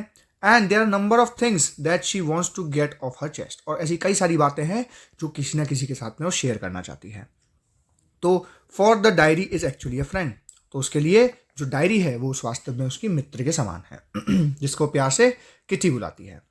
She starts by introducing herself, ये चैप्टर शुरू होता है अपने इंट्रोडक्शन से, जहां पर वो कहती है she tells us about the early ages of her life, अपनी जिंदगी के शुरुआती दिनों के बारे में बताती है। She says she decided to write the diary because she has no friends. She was born on 12 June 1929, उसका जन्म 12 जून 1929 में हुआ है। उसकी सिस्टर का नाम है Margot, who was 3 years older to her, जो कि 3 साल उससे बड़ी है। She lived in Frankfurt German until she was 4। Her father immigrated to Holland, उसके पिता फिर होलैंड में शिफ्ट हो गए 1933 में।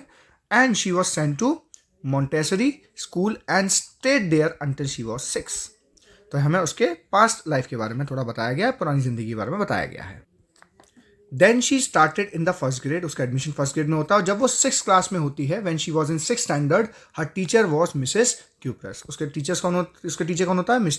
मिसेस क्यूप्रस, जो कि वहाँ की हेड मिस्ट्रेस थी। Both had great love for each other, दोनों एक दूसरे को बहुत पसंद करते थे। उसकी जो ग्रैंडमा है उनकी मृत्यु जनवरी 1942 में हो जाती है और इस बात को अपनी डायरी में कन्फेस करती है कि उसे अपनी दादी की बहुत याद आती है। This chapter is based on a diary entry made on 20th जून 1942।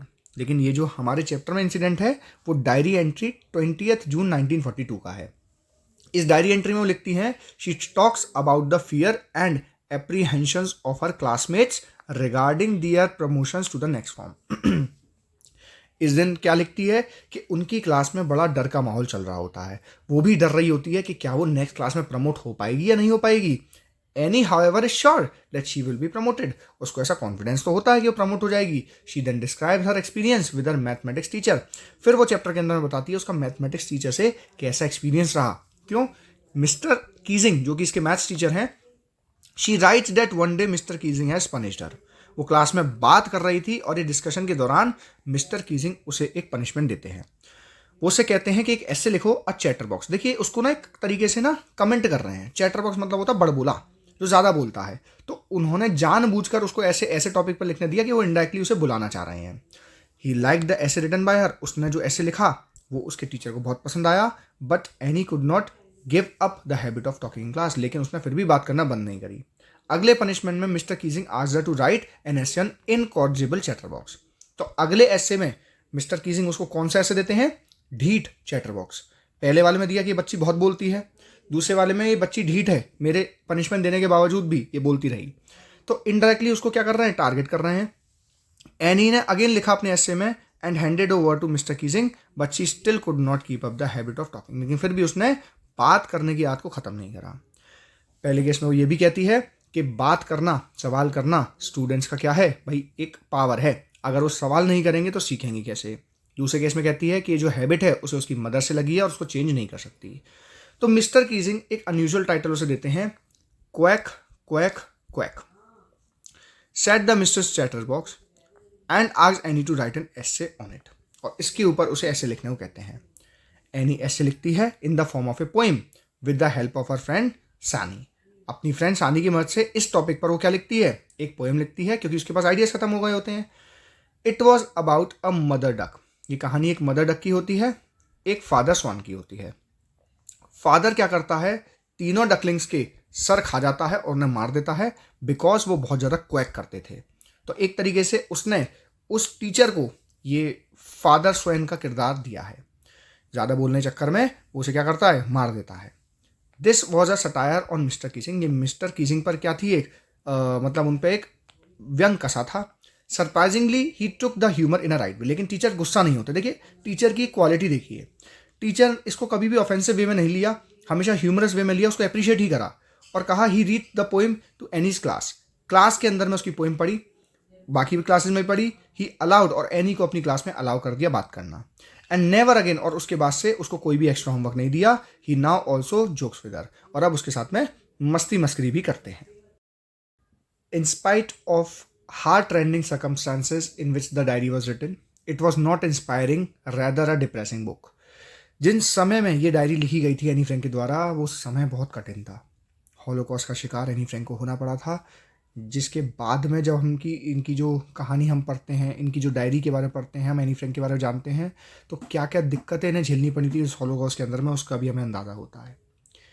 ये जो नॉवल है जिसको पब्लिश किया गया था, ये बहुत ही दुखद नॉवल हम कह सकते हैं। कुछ इंस्टेंसेस इसमें काफ़ी इंटरेस्टिंग है, पढ़ के बड़ा अच्छा लगता है, लेकिन जब हमें एक्चुअल घटना पता चलती है कि उनके साथ जो हुआ था, उसे सुनने के बाद ये जितने भी हंसी मजाक के जितने भी इंसिडेंट उनके साथ में हुए, ये बहुत ही डिप्रेसिंग साउंड करते हैं। तो पहले सांसा को लिखा कैसे जाए? The detailed account of anyone's life. किसी भी जिंदगी का, किसी भी व्यक्ति की ज़िंदगी का डिटेल्ड अकाउंट उनकी डायरी को पढ़ के बताया जा सकता है, जो वो अपनी ज़िंदगी भर, लगभग ज़िंदगी भर तक लोग लिखते हैं। It covers everything. वो सब कुछ कवर करता है that can not be adequately articulated in words to anyone. जिसको शब्दों में किसी और को नहीं समझाया जा सकता, उसे व्यक्ति डायरी में लिखता है। एनी के पास में भी ऐसी ही डायरी थी जो उसको 13th बर्थडे पे मिली थी। ये सबसे नाइसेस्ट गिफ्ट था जो कभी उसे मिला था, and it completely change her life. और इस डायरी से उसकी ज़िंदगी बदल गई। वो बहुत ही शर्मीली लड़की थी, who struggle to express herself in front of other, जो दूसरों के सामने खुद को एक्सप्रेस नहीं कर पाती थी। She thus uses this channel to voice her regrets and grief. और डायरी के माध्यम से वो अपने रिग्रेट्स को, अपनी ग्रीफ को, ग्रीफ मतलब होता है दुख, रिग्रेट्स मतलब होता है पश्चाताप, उसको क्या करती थी? चैनल करती थी, यानी बताती थी। She uses this journal to record anything she is unable to say in public. जो चीज़ वो पब्लिक में नहीं कह सकती थी, उस चीज़ को अपने जर्नल यानी डायरी में लिखती थी। As a result my diary took on more sombre tone than anything motivational. उसने लिखा है कि मेरी डायरी में इसलिए सॉम्बर यानी दुखद चीज़ें ज़्यादा हैं मोटिवेशनल से। In this journal she discloses all her life most sinister secrets. Sinister मतलब होता है डराने वाले। अपनी ज़िंदगी के कई सारे डराने वाले राज उन्होंने अपनी डायरी में लिखे। She wrote in this diary about her love. अपने प्रेम के बारे में लिखा। She recorded all her thoughts. अपने सारे विचार, अपनी फीलिंग्स, अपने ऑब्जर्वेशन सब उन्होंने डायरी में लिखे। उन्होंने डिस्कस किया है, she discuss her loneliness in her diary. अकेलेपन को डिस्कस किया है। She discuss the different events that affected her life, किन किन इवेंट्स से उसकी ज़िंदगी पर असर पड़ा। She also described how she cut off communication with her family, कैसे उसने अपने परिवार से कम्युनिकेशन कट ऑफ कर दिया। She also stated her political and military ambition, उन्होंने अपना पॉलिटिकल मिलिट्री एम्बिशन भी अपनी डायरी में बताया है। हम दूसरे शब्दों में कह सकते हैं ये जो नोटबुक है was meant to describe sad upsetting events rather than inspiring one. इसमें हमें सैड इवेंट्स, अपसेटिंग इवेंट्स ज़्यादा बताए गए हैं rather than inspiring ones. In my opinion people do keep the diaries for the things they find it difficult. मेरे according diary वो लोग रखते हैं जो अपनी बात को पब्लिकली एक्सप्रेस नहीं कर सकते, अपने मूड को एक्सप्रेस नहीं कर सकते। It has more depressing tales, diaries के अंदर में डिप्रेसिंग टेल्स होती हैं rather than इनकरेजिंग वंस। तो अगर समरी कही जाए तो जो नॉवल है काफ़ी ग्लूमी है, ग्लूमी मतलब दुखद है। नेक्स्ट हमारे चैप्टर्स में हमें भारत के कुछ ग्लिम्स, कुछ हिस्से दिखाए जाएंगे, कुछ नज़ारे दिखाए जाएंगे अलग अलग कहानियों के माध्यम से। जैसे पहला हम पढ़ेंगे बेकर्स फ्रॉम गोवा। ये चैप्टर लिखा गया है लूशियो रॉड्रिग्स के द्वारा। ये पेन पोर्ट्रेट है ट्रेडिशनल गोवा विलेज बेकर्स का, यानी इस चैप्टर के अंदर में गोवा के बेकर्स के बारे में बताया गया है, उनका क्या समाज में पोजीशन था उसकी बात की गई है। The elders fondly remember the good old Portuguese and their famous loaves of bread। यहाँ पर नॉस्टैल्जिया यानी कि जो एल्डर्स हैं, बड़े बूढ़े लोग हैं, वो याद करते हैं उन दिनों को जब ये पुर्तगीज लोग गोवा में थे और उनका प्रेम वो फेमस ब्रेड के बारे में। उन्हें ब्रेड बहुत पसंद थी, आज भी गोवा के कल्चर में ब्रेड का बहुत बड़ा इम्पैक्ट है। Portuguese have now left, Portuguese तो वहाँ से चले गए, but some bakers have stayed back, लेकिन वहाँ कुछ बेकर्स रह गए थे। They still use traditional furnace, वो आज के समय पर भी ओल्ड ट्रेडिशनल पुरानी फर्नेस का इस्तेमाल करते हैं ब्रेड एंड केक्स बनाने के लिए। या इस चैप्टर में राइटर अपने बचपन को याद करता है, the baker who used to be their friends, कि कैसे बेकर उनका दोस्त हुआ करता था, कंपेनियन हुआ करता था, गाइड हुआ करता था और दिन में 2 बार घर पे आता था। He stayed his sale in the morning, वो सुबह सुबह इनको सामान started his sale in the morning, सुबह सुबह इनको बेचता था ब्रेड वगैरह, और आते वक्त he would have sold everything in the basket, और सब कुछ बेचने के बाद में वापस इनके घर पे आता था। He first delivered the bread to the servants, सबसे पहले वो सर्वेंट को ब्रेड देता था, कौन? Baker. Then the children of the house would crowd around, तो घर के सारे बच्चे उस बेकर के चारों तरफ आ जाते थे, उसकी बास्केट में देखते थे और क्या ढूंढते थे? ब्रेड बैंगल्स और the specially made sweet bread, जिसको स्वीट ब्रेड कहा जाता है। बिना दांत ब्रश किए they would eat the bread bangles and drink the hot T, वो चाय पीते थे और ब्रेड बैंगल्स खाते थे। अब baker had an important place in the village, गांव की जिंदगी में उस समय पे बेकर की बहुत अहमियत थी। Marriage gifts were meaningless without the बोल, बोल एक प्रकार का ब्रेड ही है, स्वीट ब्रेड है। शादी के गिफ्ट में अगर बोल नहीं है तो मीनिंगलेस था। Cakes बोलिनास were the must for Christmas and other festivals, त्योहारों पर भी केक्स और बोलिनास एक प्रकार का ब्रेड ही है, उसका इस्तेमाल किया जाता था खाने पीने में। In old days baker used to wear a peculiar, peculiar मतलब अजीबोगरीब वो ड्रेस पहना करते थे उन दिनों पे, जिसको बुलाते थे कबाई। एक सिंगल पीस लॉन्ग फ्रॉक होती थी जो कि घुटनों तक जाती थी। Later they started wearing a shirt, बाद में उन्होंने फिर शर्ट पहनना शुरू करा और ट्राउजर्स पहनने शुरू करे जो कि फुल लेंथ से थोड़े से छोटे होते थे, कैपरे टाइप, और हाफ पैंट से नेकर से थोड़े बड़े होते थे। बेकर का व्यापार बहुत प्रॉस्परस था, समृद्ध व्यापार था। They their families and servants never starve, कभी वो भूखे नहीं मरे। उनका जो प्लम्प फिजिक था, मोटा ताजी जो उनका फिजिक था, वो इस बात का प्रमाण था कि उनकी समृद्धि अच्छी है, उनकी इनकम अच्छी है उनके व्यापार में। क्वेश्चन है, हु आर पैडर्स and why are they friends of children? Bakers of Goa को पैडर बुलाया गया है, and the baker are called a friend, companion और guide because he meets the children so frequently, क्योंकि अक्सर वो उन बच्चों से मिलते थे फ्रिक्वेंटली और उनके दोस्त यार की तरह बन गए थे। That he knows every children and treats each one very nicely, वो हर बच्चे का नाम वगैरह जानते थे और अच्छे से उनको क्या करते थे? नाइसली ट्रीट करते थे।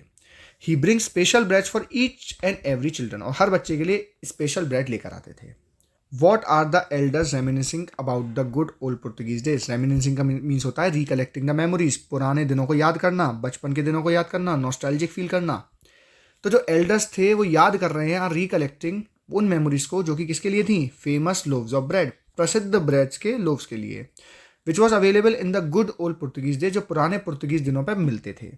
आज के दिनों में the eaters of the loaves have vanished, उन ब्रेड को खाने वाले तो चले गए, but the makers are still there, लेकिन बनाने वाले आज भी हैं, इन वन फॉर्म और other.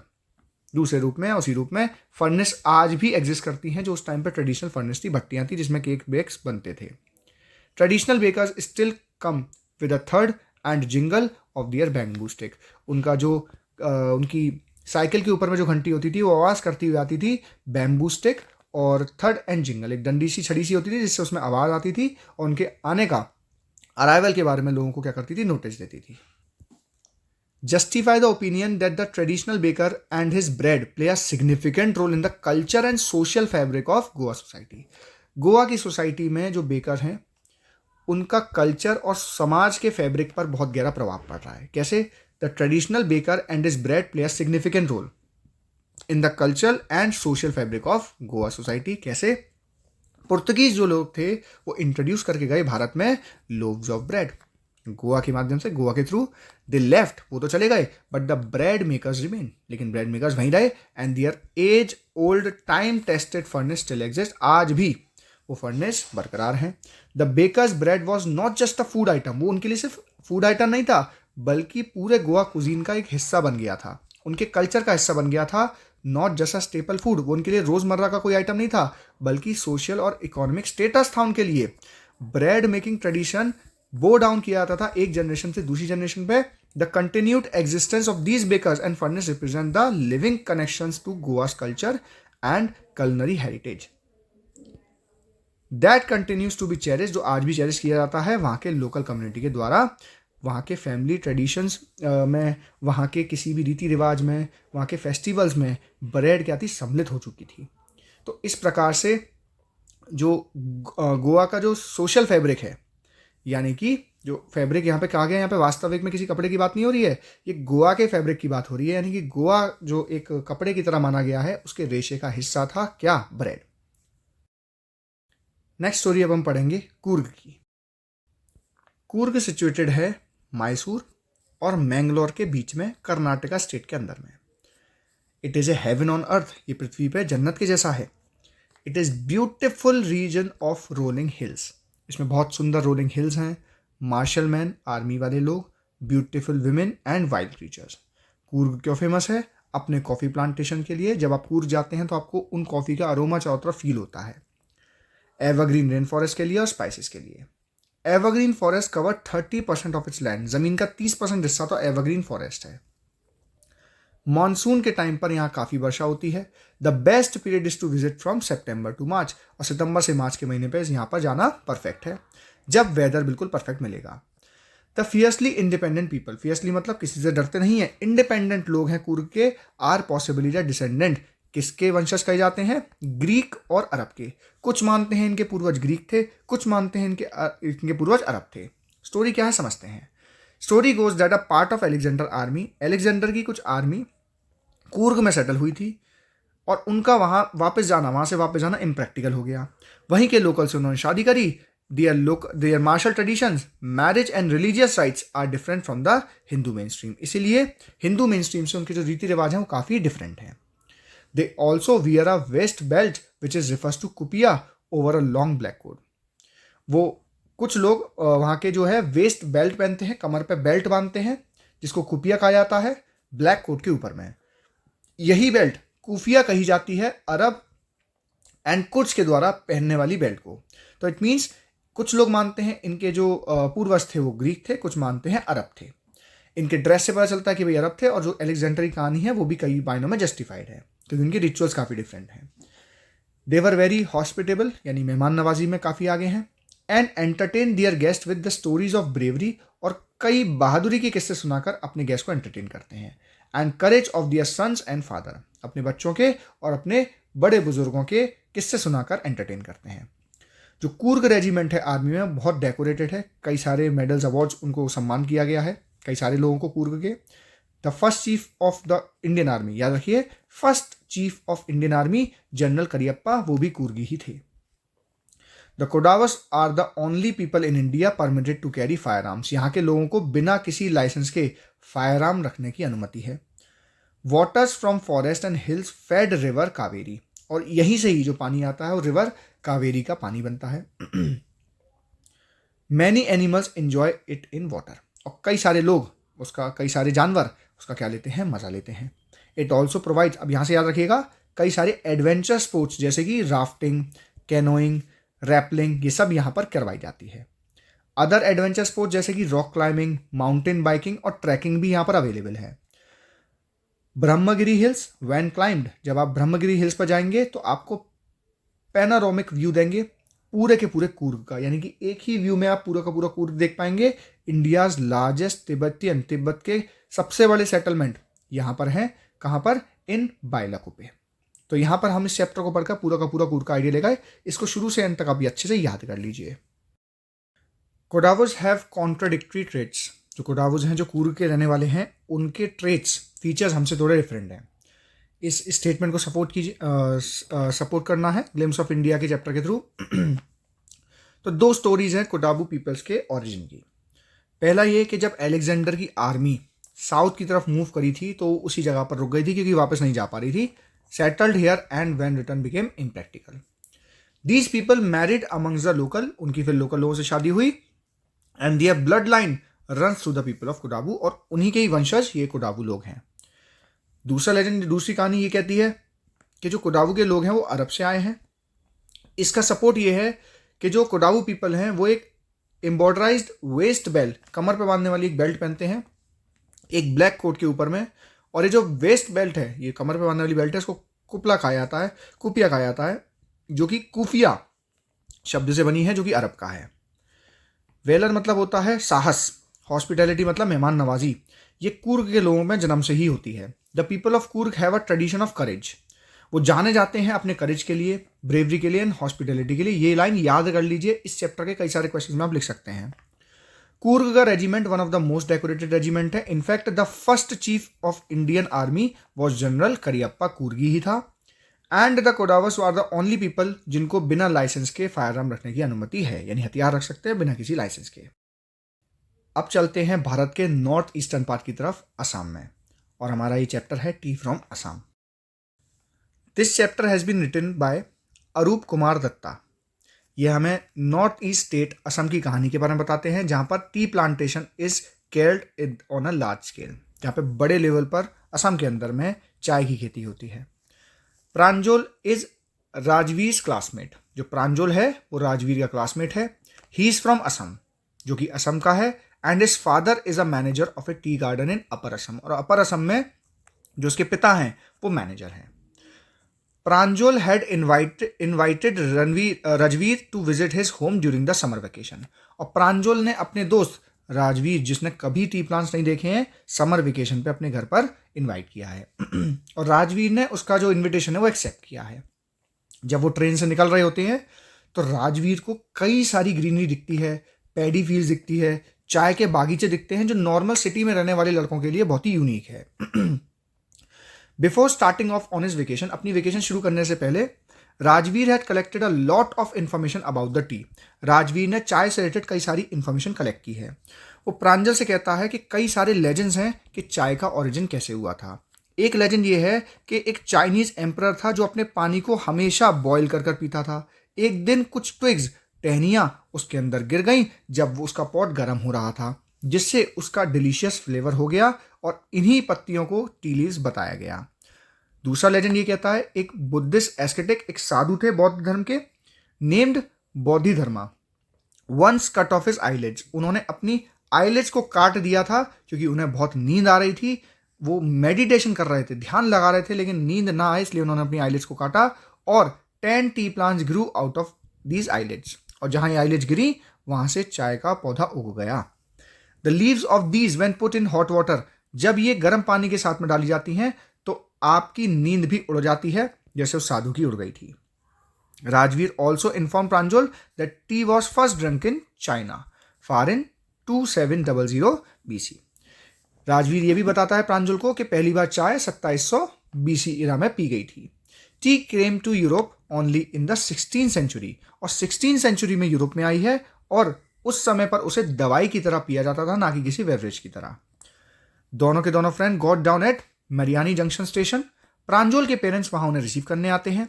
They took them to Dhekalabad tea state where Pranjol lived. His father was the manager of the tea state. जो पिता हैं उसके प्रांजोल के, वो टी स्टेट के यानी कि चाय की जहाँ पे खेती होती है उसके मैनेजर हैं। On both side of the road they could see acres and acres of tea garden. उन्हें क्या दिखाई पड़ रहे हैं? एकर्स ऑफ एकर्स में चाय के बागीचे दिखाई पड़ रहे हैं।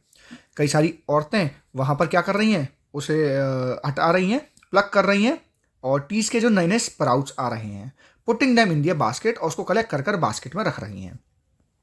Rajveer comments that this might be the second flush. Rajveer कहता है कि ज़रूर ये सेकेंड फ्लश होगा और स्प्राउटिंग पीरियड विद लास्ट, और स्प्राउटिंग पीरियड होगा जब ये पत्तियां बनती हैं मई से जुलाई के टाइम पर। इसमें सबसे बेस्ट चाय प्रोड्यूस होती है। ईल्स का मतलब होता है प्रोड्यूस होना। प्रांजोल के पिता राजवीर की तारीफ करते हैं कि तुम्हें तो कितनी जानकारी है। इस पर Rajveer tells him that now he hopes he could learn more in his company. तब राजवीर प्रांजोल के पिता से कहता है कि आपके कंपनी में मैं और भी सीखना चाहता हूं। कंपनी मतलब आपके साथ में। Why did Pranjol not share Rajvir excitement? जितना एक्साइटेड राजवीर था उतना प्रांजोल क्यों नहीं था टी गार्डन्स को देखने में? देखिए वही बात है, घर की मुर्गी दाल बराबर। जब आपके पास कोई चीज़ बहुत ज़्यादा एबेंडेंस में हो, आप वहीं पे पले बड़े हों, तो उसकी आप वैल्यू उतनी नहीं करते। Rajveer had never seen a view of tea garden. Rajveer ने अपनी लाइफ में कभी टी गार्डन नहीं देखा था, और वो बहुत एक्साइटेड था टी बुशेस को इतना फैला हुआ देखकर, क्योंकि इसके लिए एक नया एक्सपीरियंस था। Tiny tea plants and tall sturdy trees with bushy moving doll like figures. ऐसा लग रहा था डॉल की तरह पीछे की तरफ में, सामने की तरफ में छोटे छोटे टी के प्लांट्स दिख रहे हैं और पीछे की तरफ में बड़े लंबे पेड़ दिखाई पड़ रहे हैं। Amidst the orderly rows of bushes. Orderly मतलब ऑर्डर के साथ में लगी हुई बुशेस दिख रही हैं। Also attracted him. उसे देखकर वो बहुत अट्रैक्ट हुआ। Pranjol used to live in Assam. लेकिन जो प्रांजोल था वो तो असम का ही रहने वाला था। ही वॉज अकस्टम्ड, यानी कि उसको तो आदत थी इन सब चीज़ों की, इतना वास्ट एक्सपेंस, फैला हुआ एक्सपेंस देखने की ग्रीनरी का और टी गार्डन का, क्योंकि उसका जन्म ही वही हुआ है। तो इसीलिए वो राजवीर की तरह पे एक्साइटेड नहीं था। नेक्स्ट क्वेश्चन काफी इंपॉर्टेंट है। Pranjol and Rajvir discuss their next vacation destination. अब प्रांजोल और राजवीर अपनी नेक्स्ट डेस्टिनेशन के लिए सोच रहे हैं, वेकेशन प्लान कर रहे हैं। दे शॉर्टलिस्ट कूर्ग एंड गोवा। इन्होंने कूर्ग और गोवा को आइडिया लगाया कि यहाँ चलते हैं। Rajvir is keen on Coorg and tries to convince Pranjol. जो राजवीर है वो कूर्ग को की डेस्टिनेशन चुनने के लिए प्रांजोल को कन्विंस करना चाहता है। Develop a conversation between the two. दोनों के बीच का वार्तालाप लिखिए based on the understanding of glimpses of India. Glimpses of India का रेफरेंस लेकर शुरू कैसे करना है? प्रांजोल कहता है I give you the opportunity to explore tea plantation last year in Assam, now I want to. Pranjol कहता है देखो मैं तुम्हें लास्ट ईयर कहाँ लेकर गया था? मैं तुम्हें लेकर गया था टी गार्डन में, टी प्लांटेशन दिखाने असम में, नाउ आई वांट टू। तो राजवीर कहेगा hi Pranjol, we ought to go to Coorg. अब हमें कहाँ जाना चाहिए? कूर्ग चलना चाहिए मेरे ओपिनियन से, क्योंकि जो वहाँ का जो एरिया है उसमें बहुत लवली कॉफ़ी के फार्म्स हैं और कॉफ़ी का अरोमा पूरी हवा में फैला हुआ है। प्रांजोल कहता है we went to tea farm in Assam last year. अरे हम पिछले साल ही तो कहाँ गए थे? चाय के बागीचे में गए थे देखने के लिए। इस बार कुछ अलग करते हैं। राजवीर कहता है the destination is Coorg then, तो हमें कूर्ग ही चलना चाहिए। There is more to Coorg than just the aroma of coffee, क्योंकि कॉफ़ी के अरोमा के अलावा वहाँ पे काफ़ी कुछ है। जैसा कि हमने चैप्टर में पढ़ा था, रेन फॉरेस्ट हैं, प्लांट्स हैं, फोना आर अबेंडेंट। जानवर और पेड़ पौधे, बहुत ज़्यादा बायोडाइवर्सिटी है। It would be a sight to remember. जो हम देखेंगे, दृश्य देखेंगे, वो हमें याद रहेगा, बहुत बढ़िया होगा। It would be extremely wonderful to relax along Kaveri coast, और कावेरी कोस्ट के निकट पर हम लोग रिलैक्स कर पाएंगे। प्रांजोल कहता है दैट सर्टेनली साउंड इंट्रीगिंग। ये तो इंट्रीगिंग लगता है। राजवीर उसे आगे कहता है I believe that everyone deserves some time away from the pandemic chaos, कि सब लोगों को पैंडेमिक केओस से, ये उस समय का क्वेश्चन है 2021 में आया हुआ है, जिसमें जो आंसर राइटिंग है उसमें कोविड-19 के पैंडेमिक की बात बताई गई है। वहाँ पर क्या क्या चीज़ें हैं ये भी उसने साथ साथ बताया। Mountain biking, rappelling, river rafting sounds like fun. Pranjol कहता है I enjoy some sports but I was looking for a quiet collected exercise. लेकिन मैं तो किसी शांत जगह की सोच रहा हूँ। तो राजवीर उससे कहता है कि Coorg is the solution once more. वहाँ पर यह भी है, शांति प्रिय जगह भी है। ब्रह्मगिरी हिल्स एक पैनोरमिक व्यू देती है पूरे के पूरे कूर्ग का, और बहुत ही खूबसूरत नेचुरल वॉकिंग ट्रेल्स वहाँ पर हैं। According to what I have, जितना मैंने पढ़ा है, the area is home to the largest Tibetan colony. वहाँ पर तिब्बतियन का सबसे बड़ा सेटलमेंट है। वहाँ पर सीरीन और बहुत ही स्पिरिचुअल एटमोसफियर चारों तरफ है। मैं इस बात के लिए निश्चित हूँ। प्रांजोल कहता है क्या तुम सीरियस हो? राजवीर कहता है Coorg has a diverse culture. Coorg के लोग काफ़ी डाइवर्स हैं। Brave people, excellent hospitality. just select a few person in Coorg are permitted to possess weapons without permit. कई सारे लोग तो कूर्ग के अंदर में बिना किसी परमिट के भी वेपन रखते हैं. It will be exciting to meet such brave people. ऐसे ब्रेव लोगों से मिलना कितना अच्छा रहेगा. प्रांजल कहता है मुझे एडमिट करना पड़ेगा कि तुम्हारा आर्ग्यूमेंट बिल्कुल ठीक है, चलो अपने अगले वेंसडे के लिए हम कूर्ग निकलते हैं. देखिए इसको समझिए. ये जो पूरा का पूरा अभी हमने आंसर डिस्कस किया, इसके अंदर में कूर्ग के रिलेटेड सारी की सारी बातें समझ में आ गई. डेस्टिनेशन दो थी भाई, गोवा एंड कूर्ग, लेकिन हमें एज अ राजवीर प्रांजोल को ये कन्विंस करना था कि हमें कूर्ग ही जाना चाहिए. तो हमें कूर्ग की खूबसूरती बताई. हमारे चैप्टर गोवा के अंदर में उसमें उसका ज्योग्राफिकल चीज़ें नहीं बताई गई हैं, सिर्फ ब्रेड के बारे में बताया गया, लेकिन कूर्ग की ज्योग्राफिकल ब्यूटी भी हमें बताई गई है. इस तरीके से आंसर फ्रेम करने को आ सकता है. आप लोगों ने सुना होगा लोग डॉग्स पालते हैं, कैट्स पालते हैं, हैमस्टर तक पालते हैं, लेकिन क्या ऑटर पाला जा सकता है? चैप्टर मिजबिल द ऑटर के थ्रू समझते हैं. This chapter has been written by Gavin Maxwell. ये गेविन मैक्सवेल के द्वारा लिखा हुआ है. It recounts his experience with his pet otter. उसने अपनी लाइफ के एक एक्सपीरियंस को शेयर किया है जिसमें कैसे उसने एक पेट ऑटर पाला था जिसका नाम था मिजबिल. ये जो ऑथर है मैक्सवेल हैड अ डॉग. उसका एक डॉग था जिसकी मृत्यु हो गई थी.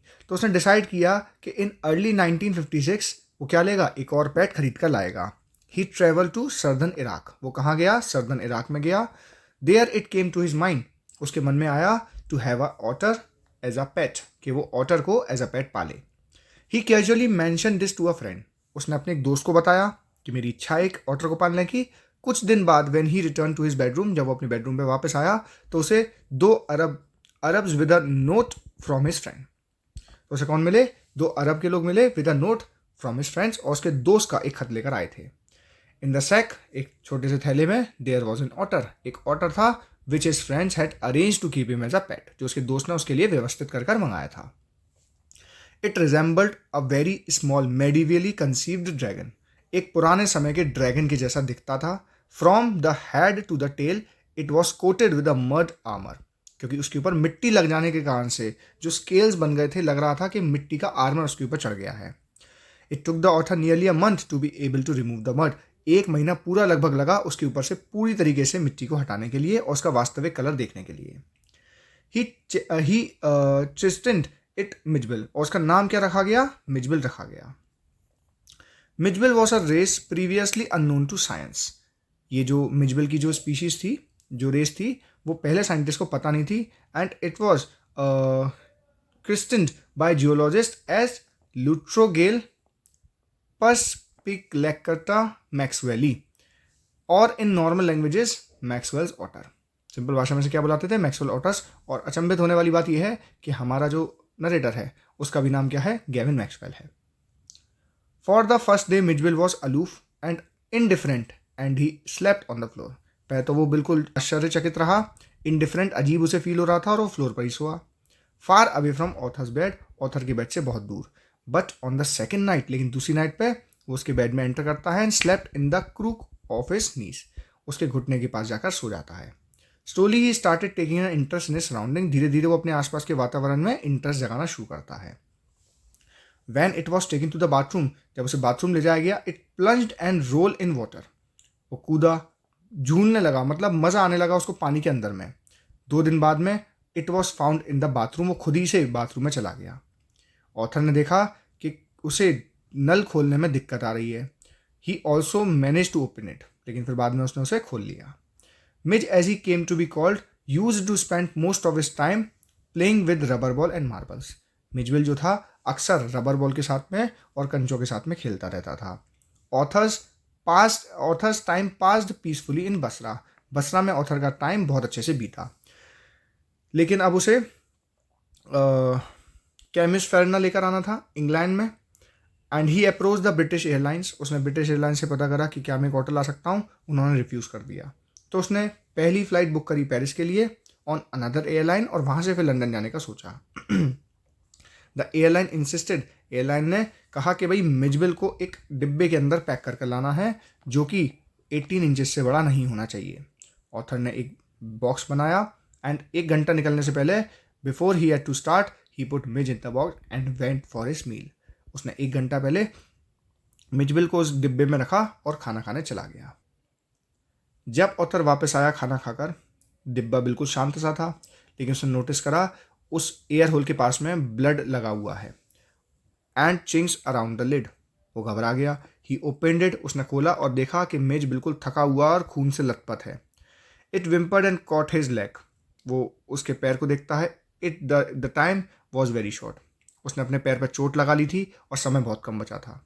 कुछ मिनट्स ही रह गए थे फ्लाइट्स निकल जाने में। And the airport was 5 miles, 5 mile की दूरी पर एयरपोर्ट था। So he again put Mij in to the box. उसने वापस से मिजबिल को उस बॉक्स में डाला, held the lid with his hands, और अपने हाथ से उस लिड को पकड़ लिया। उसने एक गाड़ी को हायर करा that ran like a bullet, जो एक बंदूक की गोली की तरह बसरा की सड़कों पर चल रही थी। The aircraft was waiting for the author as he rush through. Aircraft author का इंतजार ही कर रहा था जब वो बाहर पर भाग कर आया। लकीली उसकी सीट फ्रंट में थी। He covered the floor around the speed with the newspaper. उसने जमीन पर नीचे फ्लोर पर अखबार बिछाए and rang for the air hostess and gave her parcel of fish for Mij. क्या दिया भाई? उसने उसको मिजबिल के लिए फिशेस का पार्सल दिया, to keep at a cool place, जिसे उसके लिए ठंडा करने की जगह पर रखा जा सके। He also told her about the condition of Mij box. उसने मिजबिल के डिब्बे की कंडीशन भी उस एयर होस्टेस को बताई। The air hostess suggested that he should keep Mijbil on his नीज, कि वो निकाल कर मिजबिल को अपने घुटनों पर रख ले, अपने लैप पर रख ले। As the author brought out him out, जैसे उसने मिजबिल को बाहर निकाला वो एकदम से स्पीड में गायब हो गया एयरक्राफ्ट के अंदर में।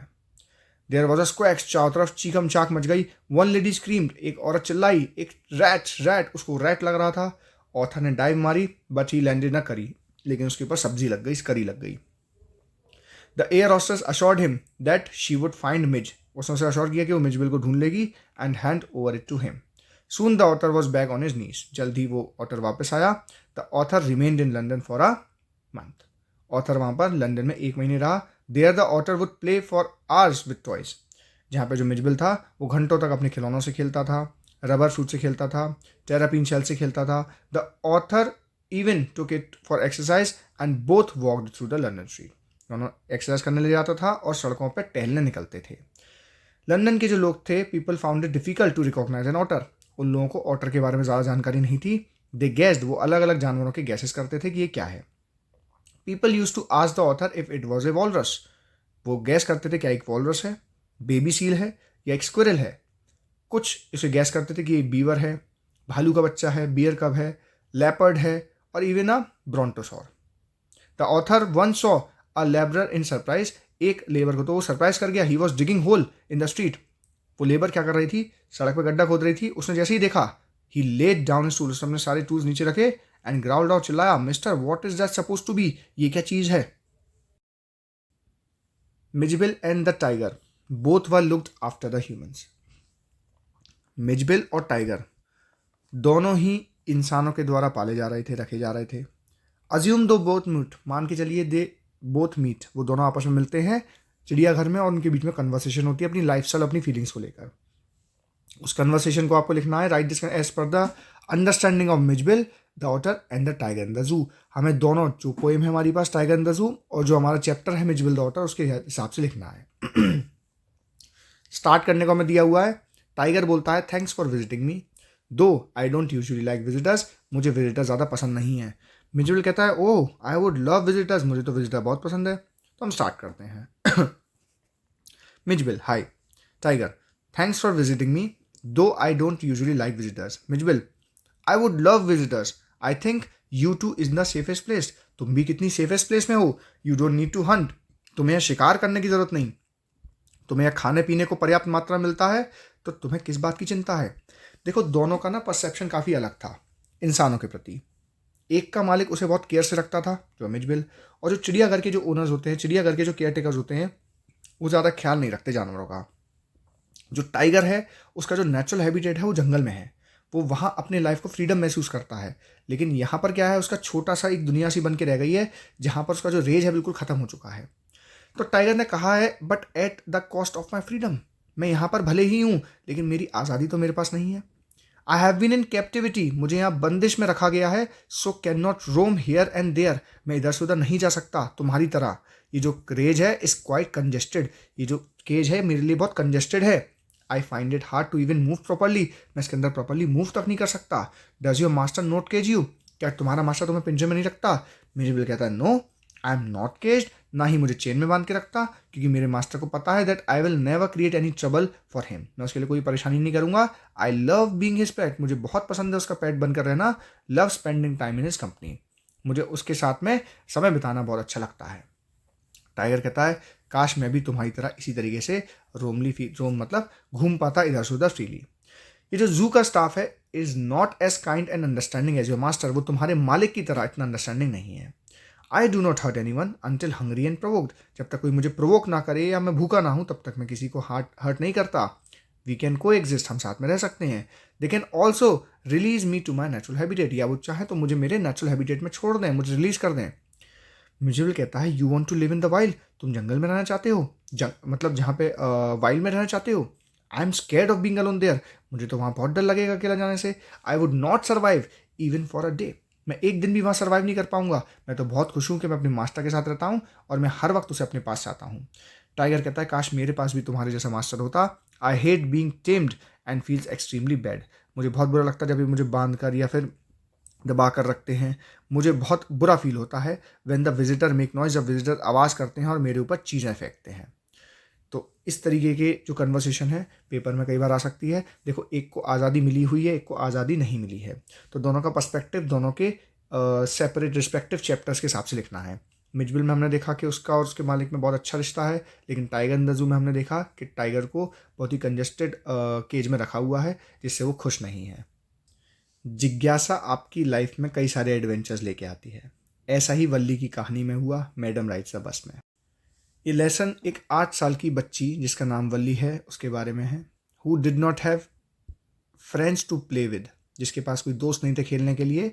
सो she would spend her time, तो वो अपना ज़्यादातर लीजर समय, खाली समय अपने घर के बाहर में सड़क पर देखते हुए बिताती थी।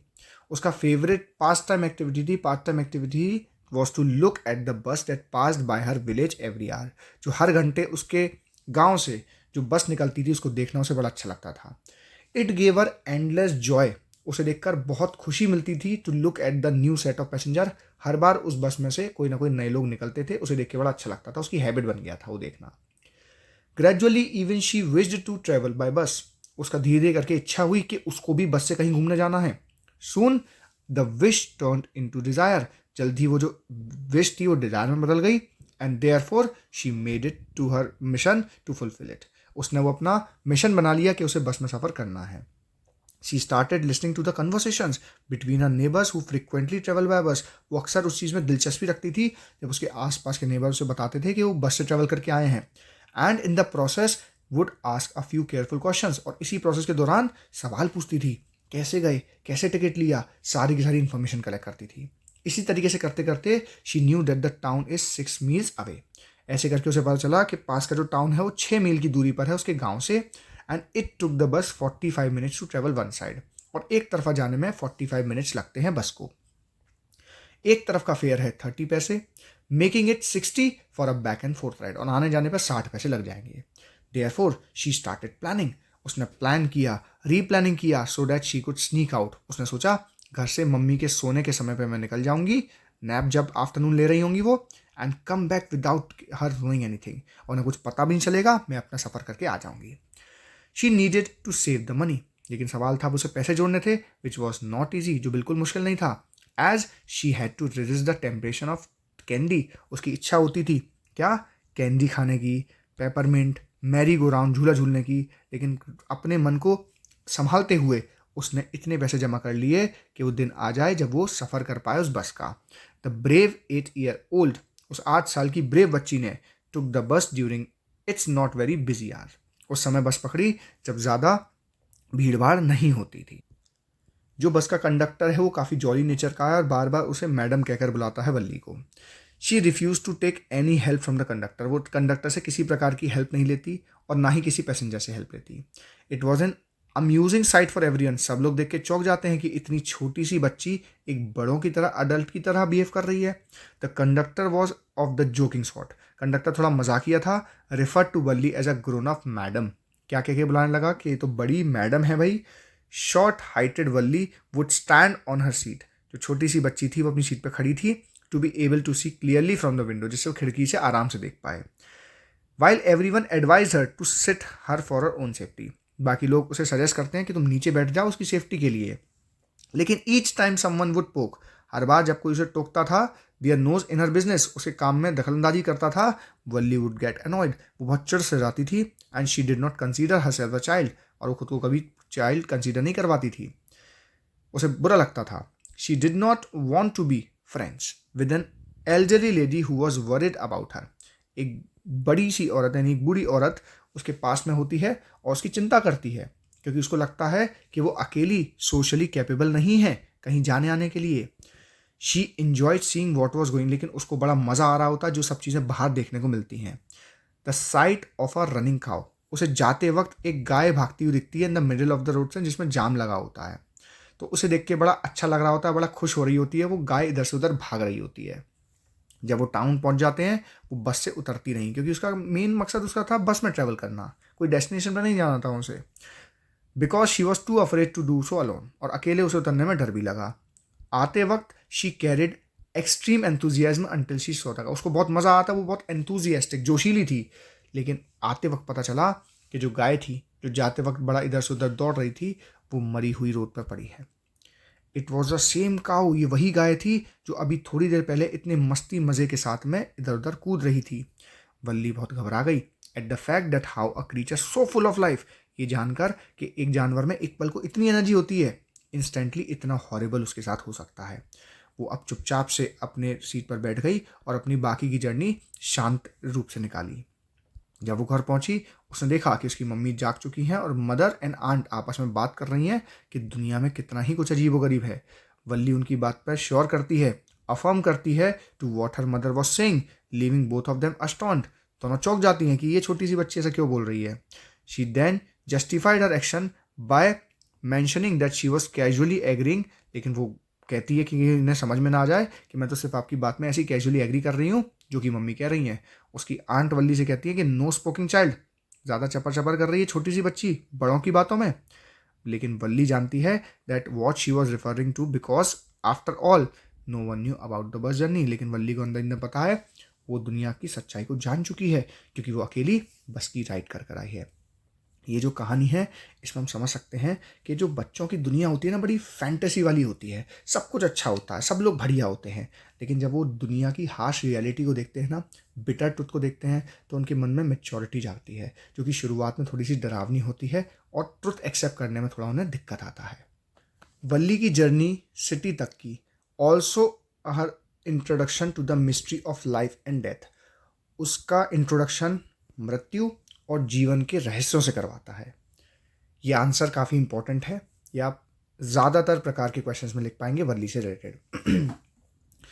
जो वॉयज यानी कि जो उसका सफ़र था सिटी तक का, वल्ली के लिए also serve as the introduction to the enigma of life and death, उसे जिंदा और मृत यानी कि ज़िंदगी और मृत्यु के बीच में जो एनिग्मा है उसके बारे में समझाने का भी काम करता है ये सफ़र उसका। कैसे? Valli was travelling to the city when she noticed a cow moving quickly along the middle of the road in front of the bus. ये लाइन याद करेंगे। She first continued to giggle, हंसती है, while having tears in her eyes, मस्ती के साथ में उसके आंखों से आंसू आ जाते हैं हंसते हुए। हमें इस सीन में दिखाया गया वल्ली को एक्सपीरियंस हुआ happiness and enjoyment from life, कि जो चीज़ जिंदा होती है, जिंदा दिल होती है, उससे कितनी खुशी मिलती है। वल्ली एडमायर्ड द सेटिंग, उसको सब कुछ बहुत अच्छा लगता है, एडमायर करती है। But she came upon a dead cow, लेकिन जब उसे वो मृत गाय मिलती है on the road, perhaps it had been struck by a fast moving vehicle, ज़रूर उसका एक्सीडेंट किसी तेज चलते व्हीकल से, वाहन से हो गया होगा। She was aware that it was a same cow, उसे मालूम चलता है कि तो वही गाय है जो अभी इतनी लाइफ इंजॉयबल थी, जॉयफुल थी, just a short while earlier, कुछ ही समय पहले। पल भर में इतना कुछ बदल गया, एकदम से सैडनेस उसके ऊपर हावी हो जाती है, इनगल्फिंग हर, निगल जाती है अपने अंदर में, यानी दुख उसके चारों तरफ होता है। She realize the impact that may have on life, कि मृत्यु का क्या प्रभाव पड़ता है जीवन पर। सब कुछ शांत हो जाता है, जो अभी इतना लाइवलीहुड लग रहा होता है एकदम से बंद हो जाता है। वॉट वॉज वंस चार्मिंग, एकदम से कोई चीज़ अब चार्मिंग लगती है, लवली क्रीचर लगता है, सडनली लॉसेस अलूर, अपना सारा सारा अलूर खत्म कर देता है, लाइवलीनेस खत्म कर देता है। भाई फूल मरने के बाद में कैसा मुरझा सा हो जाता है, तो एकदम से तो अभी रंगीन लग रहा था, खुशबू आ रही थी, एकदम से मुरझा गया। And looked horrifying and terrifying. और जिस तरीके से वो गायब सा देखी होगी, कहीं पे चोट लगी होगी, खून निकल रहा होगा, तो उसे देख के वो घबरा गई। हॉरिफाइंग एंड टेरिफाइंग सिचुएशन थी। Valli was flagged by the vision, घबरा गई उस विजन को देखकर, of the dead cow, and found it very difficult to enjoy the rest of a journey. और बाकी की जर्नी उसने एंजॉय नहीं करी, बिल्कुल शांति से अपनी सीट पर बैठी रही। Age is not a barrier when it comes to doing something different and great. कुछ महान करने के लिए, कुछ हटकर करने के लिए उम्र कभी कोई बैरियर नहीं बनी।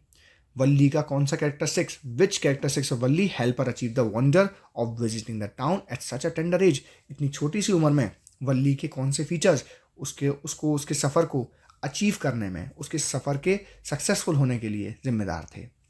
तो इट इज़ अनडिनाइबली ट्रू, ये बात तो अनडिनाइबली ट्रू है, that having the skill bravery to take chances is necessary to achieve one goal. ये बात तो क्लियर है, याद करेंगे इसको अच्छे से। स्किल्स और ब्रेवरी आपको आपके लाइफ के गोल्स अचीव करने का चांस देती है। वल्ली 8 साल की बच्ची है, उसे अकेले बाहर नहीं जाना चाहिए। She didn't even take bus once, उसने कभी बस में सफ़र भी नहीं किया है। Her parents forbid her from living the house, उसके घर वाले उसे निकलने भी नहीं देते घर से, फिर भी उसने हिम्मत जोड़ी और बस में अकेली ट्रैवल करने चली गई। शी रेलिश द ट्रैवल, उसे ट्रैवलिंग बहुत पसंद भी आई, and was aware of the outer world realities, और वास्तविकता से भी उसका परिचय हुआ कि दुनिया में क्या क्या सच्चाइयाँ हैं। She was a little child, वो एक छोटी सी बच्ची है, उसके बावजूद भी, yet despite that she manage to travel without difficulty, बिना किसी परेशानी के आराम से ट्रैवल करती है, because she had the guts to take the chance, क्योंकि इसमें गट्स थे चांस लेने के। In other words we can say that the things और task that seems to be very hard, कुछ चीज़ें हमें जब हार्ड लगती हैं वो इतनी टफ नहीं होती। वी कैन डू इट, हम उन्हें कर सकते हैं अगर हम पे एबिलिटी है, and courage to take risk, हिम्मत है रिस्क लेने की, जोखिम उठाने की। If we do not dare, अगर हम हिम्मत नहीं करेंगे रिस्क लेने की, we lose the opportunity we get better, हमें जो अपॉर्चुनिटी मौके मिले थे उसे हम अचीव नहीं कर पाएंगे, ग्रैब नहीं कर पाएंगे। मृत्यु एक दिन सबको आनी है, ये सच्चाई जो जितना जल्दी समझ लेते हैं उनकी तकलीफ उतनी ही कम हो जाती है। सरमन एट बनारस के माध्यम से हम किस्सा गौतमी की कहानी समझेंगे, और जिससे हमें गौतम बुद्ध का जो सरमन था, जो उन्होंने बातें कही मृत्यु को लेकर, उसके बारे में, जिंदगी के बारे में अच्छे से अंडरस्टैंडिंग ले पाएंगे। This chapter is a part of बेटी रेंशॉज बुक वैल्यूज एंड वॉइस। ये चैप्टर है, ये पार्ट है बेटी रेंशॉ की बुक वैल्यूज एंड वॉइस का। It is about the first sermon given by the Buddha eight the city of Banaras. इस इंसिडेंट के अंदर में, इस चैप्टर के अंदर में, हमें गौतम बुद्ध के द्वारा दिया गया पहला सरमन, उनका जो पहली बात थी जो उन्होंने कही थी, अपना जो पहला ज्ञान लोगों के साथ शेयर किया था, वो बनारस के इंसिडेंट के थ्रू बताया गया है। Which is deem to be the most holy of the cities. और बनारस को वैसे भी अब मतलब काफ़ी धार्मिक शहर माना गया है, जो कि गंगा रिवर के किनारे पे है। It reflects the Buddha's wisdom about the suffering inflicted bye death. इस चैप्टर के अंदर में बुद्धा के विजडम को दर्शाया गया है, जो कि उन्होंने बताया है उस पीड़ा के बारे में जो कि मृत्यु से होती है। Gautam Buddha was born in 563 BC। उनका जन्म 563 BC नॉर्थ इंडिया में हुआ था। उनका नाम था सिद्धार्थ गौतम। वो प्रिंस थे, राजकुमार थे। 12 साल की उम्र में ही was sent away for schooling. उन्हें स्कूल के लिए यानी कि गुरुकुल में भेज दिया गया, to study the Hindu sacred scriptures, जहाँ पे उन्होंने हिंदू ग्रंथों को पढ़ा। ही रिटर्न आफ्टर 4 years, 4 साल बाद जब वो वापस आए, and married a princess name Yashodhara. उनकी शादी यशोधरा नाम की राजकुमारी से हुई, एंड दे हैड अ सन, उनका एक बेटा भी हुआ। The family was leading a royal life. पूरी फैमिली एक रॉयल लाइफ, शाही जिंदगी जी रही थी। एट द एज ऑफ 25, जब वो 25 वर्ष के हुए, ही वेंट आउट फॉर एक्सर्शन। वो ऐसे ही घूमने निकले। Till this period he did not know about suffering. उन्हें पीड़ाओं के बारे में, दर्द दुख के बारे में नहीं मालूम था। On the way he happen to see sick man. उन्हें आते वक्त एक बीमार आदमी दिखा, एक बूढ़ा आदमी दिखा। अ फ्यूनरल प्रोकेशन एंड मॉन्क, एक फ्यूनरल यानी कि अर्थी उर्थी दिखी, और फिर एक मॉन्क दिखा। सिक मैन, एज मैन और फ्यूनरल प्रोकेशन से उनको लाइफ साइकिल समझ में आई कि इंसान बूढ़ा होगा, बीमार होगा, उसकी अंतिम यात्रा होगी। लेकिन जैसे उन्होंने मॉन्क को देखा, जो अपने एम्स के लिए खाने पीने कुछ ना कुछ मांग रहा था, उस साइट से वो पूरी तरीके से बदल गए। उन्होंने सोच लिया कि मुझे एस्केटिक, एक साधु की ज़िंदगी जीनी है, और ज्ञान प्राप्त करना है, एनलाइटमेंट प्राप्त करना है। फॉर 7 लॉन्ग ईयर्स, 7 सालों तक the went on wandering here and there, वो इधर से उधर घूमते रहे एनलाइटमेंट की सर्च में, लेकिन सब कुछ वेस्ट रहा। आखिरकार he sat down under the big peepal tree, वो एक पीपल के पेड़ के नीचे बैठे और वो टू स्टे देयर, और कसम खा ली कि तब तक यहाँ से नहीं जाएंगे जब तक निर्वाणा यानी कि एनलाइटमेंट नहीं मिलेगा। आफ्टर 7 डेज, 7 दिन बाद, he rename the tree as the Bodhi tree, उस पेड़ का नाम बोधि ट्री कहा गया, ट्री ऑफ विजडम, ज्ञान का पेड़। And he became known as Buddha, और फिर दुनिया में उन्हें बुद्धा नाम से जाने जाने लगा। He preached his first sermon, उन्होंने जो पहला अपना ज्ञान दिया at the city of Banaras near the holy banks of river Ganga, that sermon is given ahead, और जो उन्होंने सरमन दिया वो आगे बताया गया है। Kisa Gotami had an only son, उसका एक अकेला इकलौता बेटा था जिसकी मृत्यु हो जाती है। She went to and fro, इधर से उधर भागती है अपने डेड बॉडी, अपने बच्चे की डेड बॉडी को लेकर दवाई के लिए कि कोई उसे जीवित कर दे। She has lost her senses after losing her boy, अपने इकलौते बेटे की मृत्यु के बाद में अपने सारे सेंसेस खो बैठती है। अ मैन टोल्ड हर, एक आदमी उससे कहता है कि भाई साक्य मुनि के पास जाओ, बुद्धा के पास जाओ, वो आपकी परेशानी को सुनेंगे। वो उस उम्मीद से लॉर्ड बुद्धा के पास जाती है और कहती है, Lord master give me the medicine, मुझे वो दवाई दो जिससे मेरा बेटा जीवित हो जाए। आफ्टर डीप थॉट, बहुत गहरा सोचने के बाद में गौतम बुद्ध उसे कहते हैं, जाओ मुट्ठी भर मस्टर्ड सीड्स लेकर आओ। He also said that it must be from the house, लेकिन कंडीशन ये है कि उस घर से लेकर आना है जिसमें कभी किसी की मृत्यु न हुई हो। कीसा गौतमी घर घर जाती है मस्टर्ड सीड लेने के लिए। लोग उसको उस पर तरस खा के उसे बीज दे भी देते हैं, लेकिन जब वो उनसे पूछती है कि आपके घर में किसी की मृत्यु हुई या नहीं, तो सब लोगों को अपना दुख याद आ जाता है। She found that no such house, ऐसा कोई घर नहीं है जहाँ पे किसी ने अपने को गवाया ना हो। गौतमी बिकेम सैड, वो बहुत दुखी हो जाती है और परेशान हो जाती है। She said down at the way side and saw the flickering lights off the city, वो पूरे शहर की चमकती हुई लाइट्स को देखती है। उसे रियलाइज होता है that the faces of man were like the lights, कि जो इंसान है उसका चेहरा इस चमकती लाइट की तरह है जो फ्लिकर करती है और एक दिन बुझ जाती है। वो सोचती है कि मैं कितनी सेल्फिश हो गई अपने दुख में, कि मैं अपने बेटे का दुख तो दिख रहा है मुझे, मेरे बच्चे की मृत्यु तो दिख रही है, लेकिन इस दुनिया में ऐसा कोई नहीं है जिसने कभी अपने को ना गवाया हो, इन सब का सेम दुख है।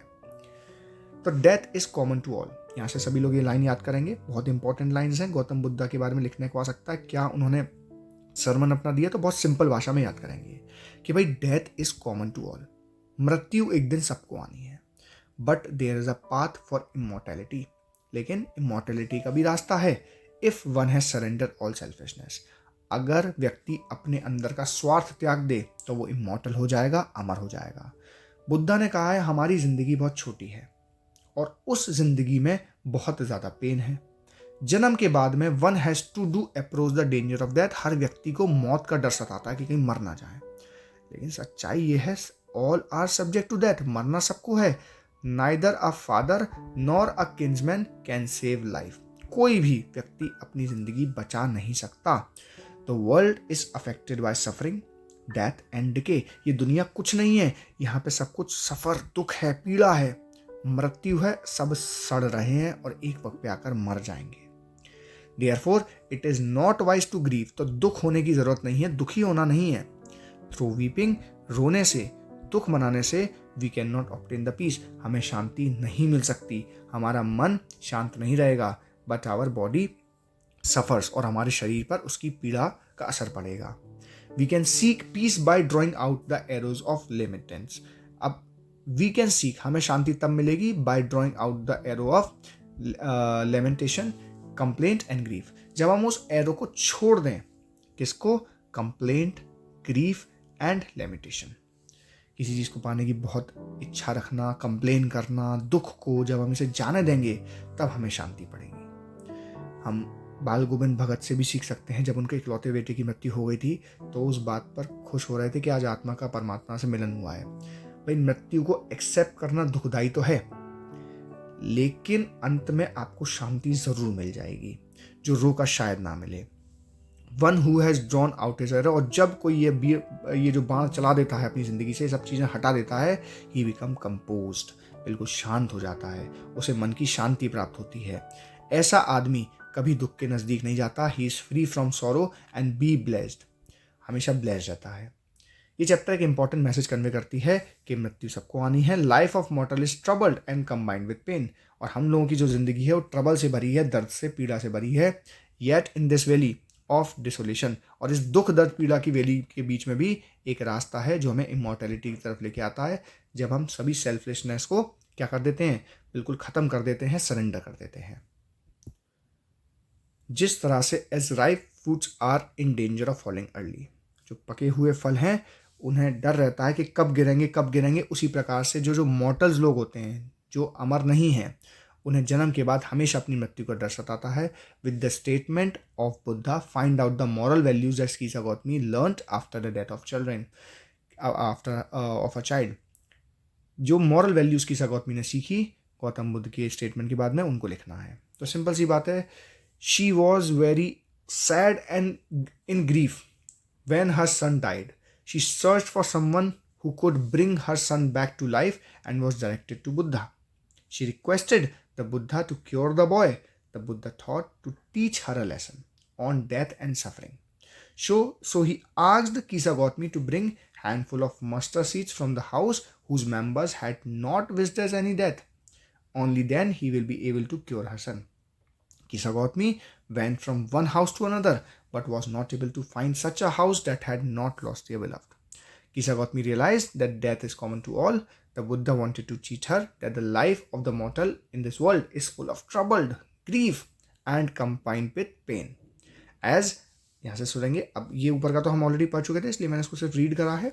As ripe fruits are early in danger of falling, so mortals when born are always in the danger of death. चाहे वो जवान हो, छोटे हों, both those who are fools and those who are wise are all subject to death. चाहे वो समझदार हों चाहे मूर्ख हों, सब मरेंगे, सबकी मृत्यु निश्चित है। He wanted to teach her that a father cannot save his son, कि जो पिता है वो अपने बच्चे को नहीं बचा सकता, कोई रिश्तेदार दूसरे रिश्तेदारों को नहीं बचा सकता। So the world is afflicted with death and decay, ये दुनिया भरी पड़ी है मृत्यु से और डिके से। देयरफॉर जो समझदार हैं वो उस पर कभी ग्रीव नहीं करते। ग्रीविंग से कभी मन की शांति नहीं मिलेगी और ना ही अपने शरीर के लिए अच्छा है, सिर्फ बॉडी को क्या होगी, पीड़ा होगी। He who seeks peace should not lament and complain, उन्हें कभी दुख नहीं मनाना चाहिए, कंप्लेन नहीं मनाना चाहिए, कंप्लेन नहीं करना चाहिए कभी किसी का। कीसा गौतमी चेंज ऑल टुगेदर, इस बात को सुनकर कीसा गौतमी पूरी तरीके से बदल गई।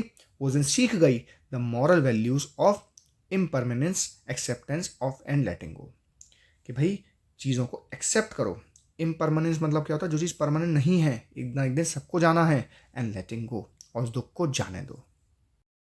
नेक्स्ट चैप्टर काफ़ी ह्यूमरस एक्ट है कि कैसे एक व्यक्ति शादी का प्रपोजल लेकर अपने पड़ोसी के पास पहुंचता है और उस दौरान में उसमें और उसकी बेटी में, यानी कि जिसके लिए वो हाथ मांगने आया था, उसमें कैसे बहस हो जाती है कुछ अजीबोगरीब बेतुकी चीज़ों को लेकर। ये जो चैप्टर है एक वन एक्ट प्ले की तरह है, एक फार्स है। फार्स मीन्स क्या होता है, जिसमें बेतुक तरीके से चीज़ों को लिखा जाए, बहुत ही कॉमिक तरीके से, यानी बहुत कॉमेडियन वे में। ये जो चैप्टर है ये वन एक्ट प्ले है, एक फार्स है, यानी कि बहुत ही कॉमिक तरीके से, बेतुक तरीके से लिखा हुआ, जिसमें कोई चीज़ सेंस नहीं बनाती। By the Russian short story writer dramatist Anton Chekhov के द्वारा। It is about the tendency of wealthy families to seek ties with other wealthy families. ये कहानी में बताया गया है, एक टेंडेंसी होती है कि जो रईस लोग होते हैं वो रईसों के साथ ही रिश्ते बनाते हैं, जिससे उनकी संपत्ति बढ़ जाए, संपत्ति को लेकर जायदाद प्रॉपर्टी वगैरह बढ़ जाए। इसमें इवान वेजलविच लेमोव, एक यंग आदमी है, ऑफ अ लार्ज फॉर्चून, अच्छा खासा पैसा है उसके पास में, कम्स टू हिज नेबर, अपने पड़ोसी के पास आता है जिसका नाम है स्टीफेनोविच शुकोव, तो हम इसको शुकोव ही बोलेंगे। फॉर्मल ड्रेस में तैयार वैयार होकर आता है। शुरुआत में जो शुकोव था उसको लगता है कि लुमोव ज़रूर उससे पैसा मांगने आया है। देन लुमोव इन्फॉर्म्स हिम, फिर उसे इन्फॉर्म करता है that he had come to propose to his daughter, कि वो उसकी बेटी का हाथ मांगने आया शादी के लिए। शुकोव बड़ा खुश हो जाता है, वो अपनी बेटी को बुलाने जाता है। शुकोव चला जाता है। लुमोव को लगता है कि अब शादी करने का सही समय आ गया है, क्योंकि वो बहुत क्रूशियल एज पर है, 35 साल का हो चुका है और उसे दौरे पड़ते हैं। पैल्पिटेशंस मीन्स क्या होता है, दौरे लगते हैं। He is excitable and is not able to sleep, वो एकदम से एक्साइटेड हो जाता है और उसे नींद नहीं आती है। When he gets into the bed, जब वो बेड में जाता है तभी एकदम से उसके लेफ्ट साइड को ऐसा लगता है कोई पुल कर रहा है। He could feel etch his shoulder, इसको अपने शोल्डर पे फील होता है ये, एंड हेड, और पागलों की तरह, ल्यूनेटिक की तरह जंप करना शुरू करता है, वॉक अबाउट द बेड, थोड़ा चलता है फिर गिर पड़ता है। ये इसके पागलपन का दौरा है। But then he feels another pull, फिर से एकदम से दूसरा पुल फील होता है। ये पूरी रात लगभग चलता रहता है।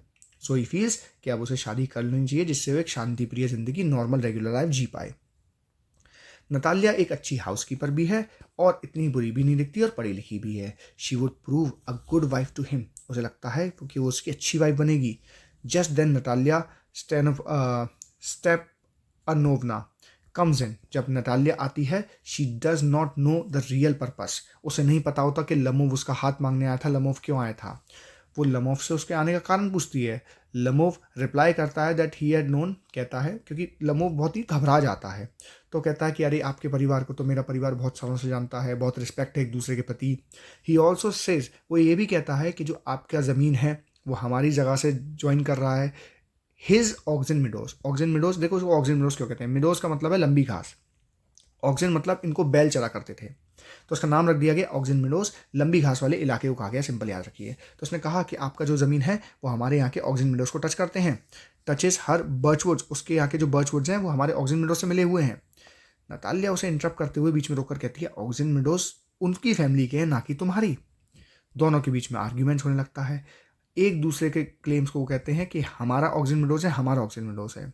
शुकोव ऑल्सो कम्स, उसका पिता आता है नतालिया का, और वो भी अपनी बेटी की साइड देता है। शादी के बारे में सब कुछ भूल जाते हैं, और इस हीट ऑफ डिस्कशन में लमोव इतना एक्साइटेड हो जाता है कि उसके हार्ट में starts palpitation badly as he leaves, उसे दौरा शुरू हो जाता है और वहाँ से निकल जाता। जब लमोव वहाँ से निकल जाता है तो वो शुकोव है अपनी बेटी को बताता है कि वो शादी का प्रपोजल लेकर आया था। Natalia then falls into the fit of hysterics and asks her father to bring him back. अब वो क्या होता है, वो परेशान हो जाती है, कहती है अरे शादी का हाथ मांगने आया था, मैंने उसे झगड़ा करके भगा दिया, जाओ उसे वापस बुला के लाओ। शुको बड़े खुद को गालियाँ देता है कि ये क्या हो गया, अभी तो उसे भगाया है, अब उसे बुलाने जाना पड़ रहा है। शुको उसे बुलाने जाता है। लमोव कमबैक्स आता है। नतालिया उससे माफ़ी मांगती है कि गलती हो गई, और वो कहती है कि ऑक्सिन मिडोज आपके ही हैं। लमोव रिपीट्स द स्टोरी, लमोव एक कहानी सुनाता है, फिर से जो स्टोरी रिपीट करता है कि जो आंट्स ग्रैंड मदर, कि जो आपकी आंट की जो ग्रैंड मदर हैं, had given the meadows to the peasants of Natalia's great grandfather, उन्होंने मिडोज को, पीजेंट्स को दिया था, किसको, नतालिया के ग्रेट ग्रैंडफादर्स को। यानी कि जो आंट हैं किसकी, लमोव की, उनकी ग्रैंड मदर ने ये जो ऑक्सिन मिडोज हैं वो उनके ग्रेट ग्रैंडफादर्स को दिए थे इस्तेमाल करने के लिए मुफ्त में। बदले में they had to make bricks for her, बदले में क्या बात हुई थी कि उनके लिए ईंटें बना देंगे। Natalia wants him to forget about the Oxen Meadows, Natalia कहती है कि आप भूल जाइए ऑक्सिन मिडोज के बारे में, and propose to her. To divert him, उसका ध्यान डाइवर्ट करने के लिए, she asks him when was going for shooting, कि he was when we was going to shooting, उससे पूछती है कि आप शिकार करने कब जा रहे हैं। This reminds लमोव about the gas, उसे गैस की याद आती है। गैस यहाँ पर बेटा लमोव के डॉग का नाम है। हु बिकम लेम, जो खुद पागल हो गया है। तो देखो पागलपन इसमें तो है ही है, साथ में इसके डॉग में भी है। नतालिया कहती है her dog Squeezer it's superior to Guess, कि जो उसका डॉग है स्क्वीज़र, उसका नतालिया के डॉग का नाम है, वो गैस से थोड़ा सा सुपीरियर है। इनके बीच में कॉन्ट्रडिक्शंस होते हैं, आर्ग्यूमेंट शुरू हो जाता है, और अब सब्जेक्ट चेंज होकर ये आ गया है कि भाई किसका डॉग सुपीरियर है। आर्ग्यूमेंट्स के दौरान लमोव का जो कमज़ोर हार्ट है वो फिर से पैल्सिपिटेट करना शुरू कर देता है और वो अनकॉन्शियस बेहोश हो जाता है। जैसे ही लमोव को कॉन्शियसनेस आती है, शुकोव अपनी बेटी का हाथ उसके हाथ में थमा देता है एंड उनसे कहता है कि जल्दी शादी कर ली जाए। नतालिया खुश हो जाती है। शुकोव को लगता है कि उसने अपनी बेटी की शादी का बोझ अपने कंधों से उतार दिया। He offer some champagne on this occasion, वो कुछ शैम्पेन ऑफर करता है उस ओकेजन पे। The play is a satire on the tendency of rich Russians to marry for wealth, ये एक सटायर है, एक सोशल मैसेज देता है कि कैसे ये जो रशियन, ये जो बड़ी वेल्थ वाले जो घर होते थे वो हमेशा अपने ही घराने में शादी करते थे, रिच लोगों से शादी करते थे अपनी वेल्थ को बढ़ाने के लिए। The author makes fun of their customs, author ने इस चैप्टर के थ्रू, इस एक्ट के थ्रू उनका मजाक उड़ाया and tries to emphasis the fact that one should get married for love and compatibility, कि शादी हमेशा उनसे करनी चाहिए जिनसे आप प्रेम करते हैं और आपके कंपैटिबल हो। हाउ कैन वी से, चैप्टर पढ़ के हम कैसे कह सकते हैं कि नतालिया का हमेशा ही उस आर्ग्यूमेंट में अपर हैंड रहा लमोव के ऊपर में। तो देखिए शुरुआत से ही Natalia from the beginning of her arguments with Lomov answered all the questions of Lomov with confidence.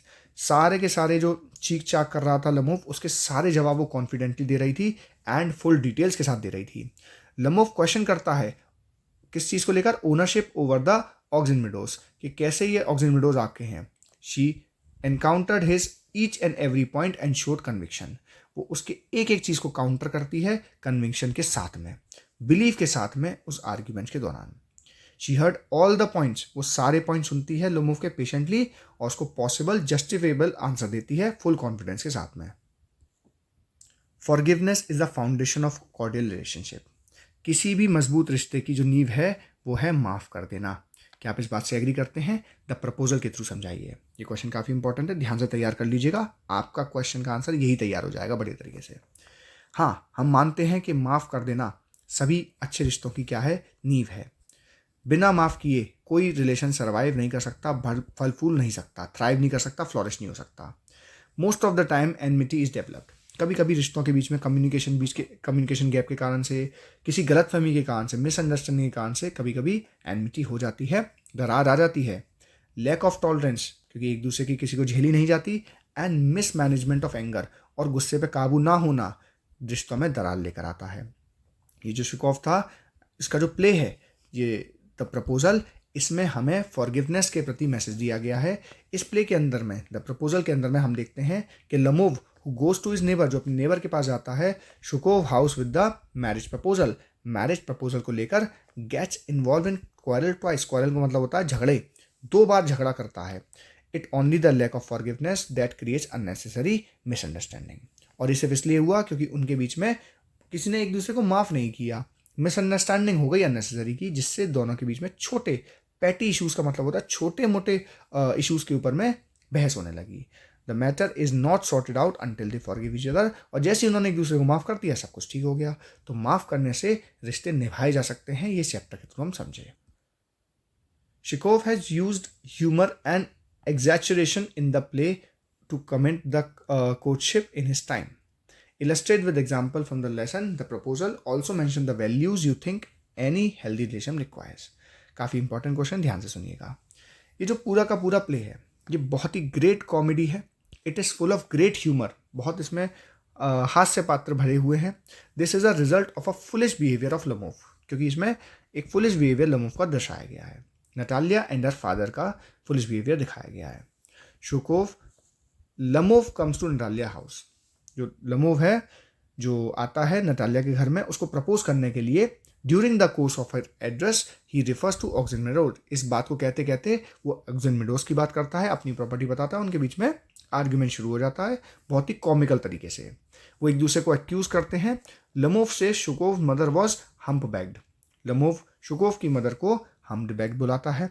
शुकोव says Lomov father was a gambler, और शुकोव नतालिया का पिता लमोव के पिता को एक जुआरी गैम्बलर बुलाता है।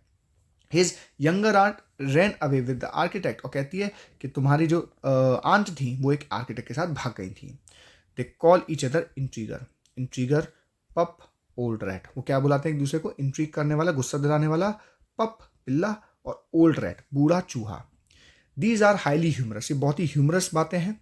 When लमोव is called back by Natalia, और जब लमोव को वापस बुलाया जाता है नतालिया के घर पे, they fight over the dog, फिर वो डॉग के कंसर्न पे लड़ने लगते हैं। एडमिस्ट ऑल दिस, इन्हीं सब के बीच में Natalia's eagerness in marrying Lomov also appears to be comical, कि किस तरीके से उनकी शादी होती है ये भी बहुत ही कॉमिकल तरीके से दिखाया गया है। द शुकोव आस्क्स लमोव टू किस, शुकोव लमोव को किस करने को कहता है। लमोव आस्क्स किस हुम, लमोव पूछता अरे किसे करूं। This is again humorous. The values that the healthy relationship requires is trust and honesty, और किसी रिश्ते को निभाने के लिए जो वैल्यूज चाहिए वो विश्वास और ईमानदारी है। आई होप आपको सभी चैप्टर्स अच्छे समझ में आ गए होंगे और आंसर राइटिंग का एक जनरल आइडिया मिल गया होगा। जितने भी क्वेश्चंस हमने डिस्कस करे हैं इनको अच्छी तरह से आप याद कर अपनी कॉपी में नोट डाउन कीजिए। All the best for your exams. आपका दिन शुभ हो।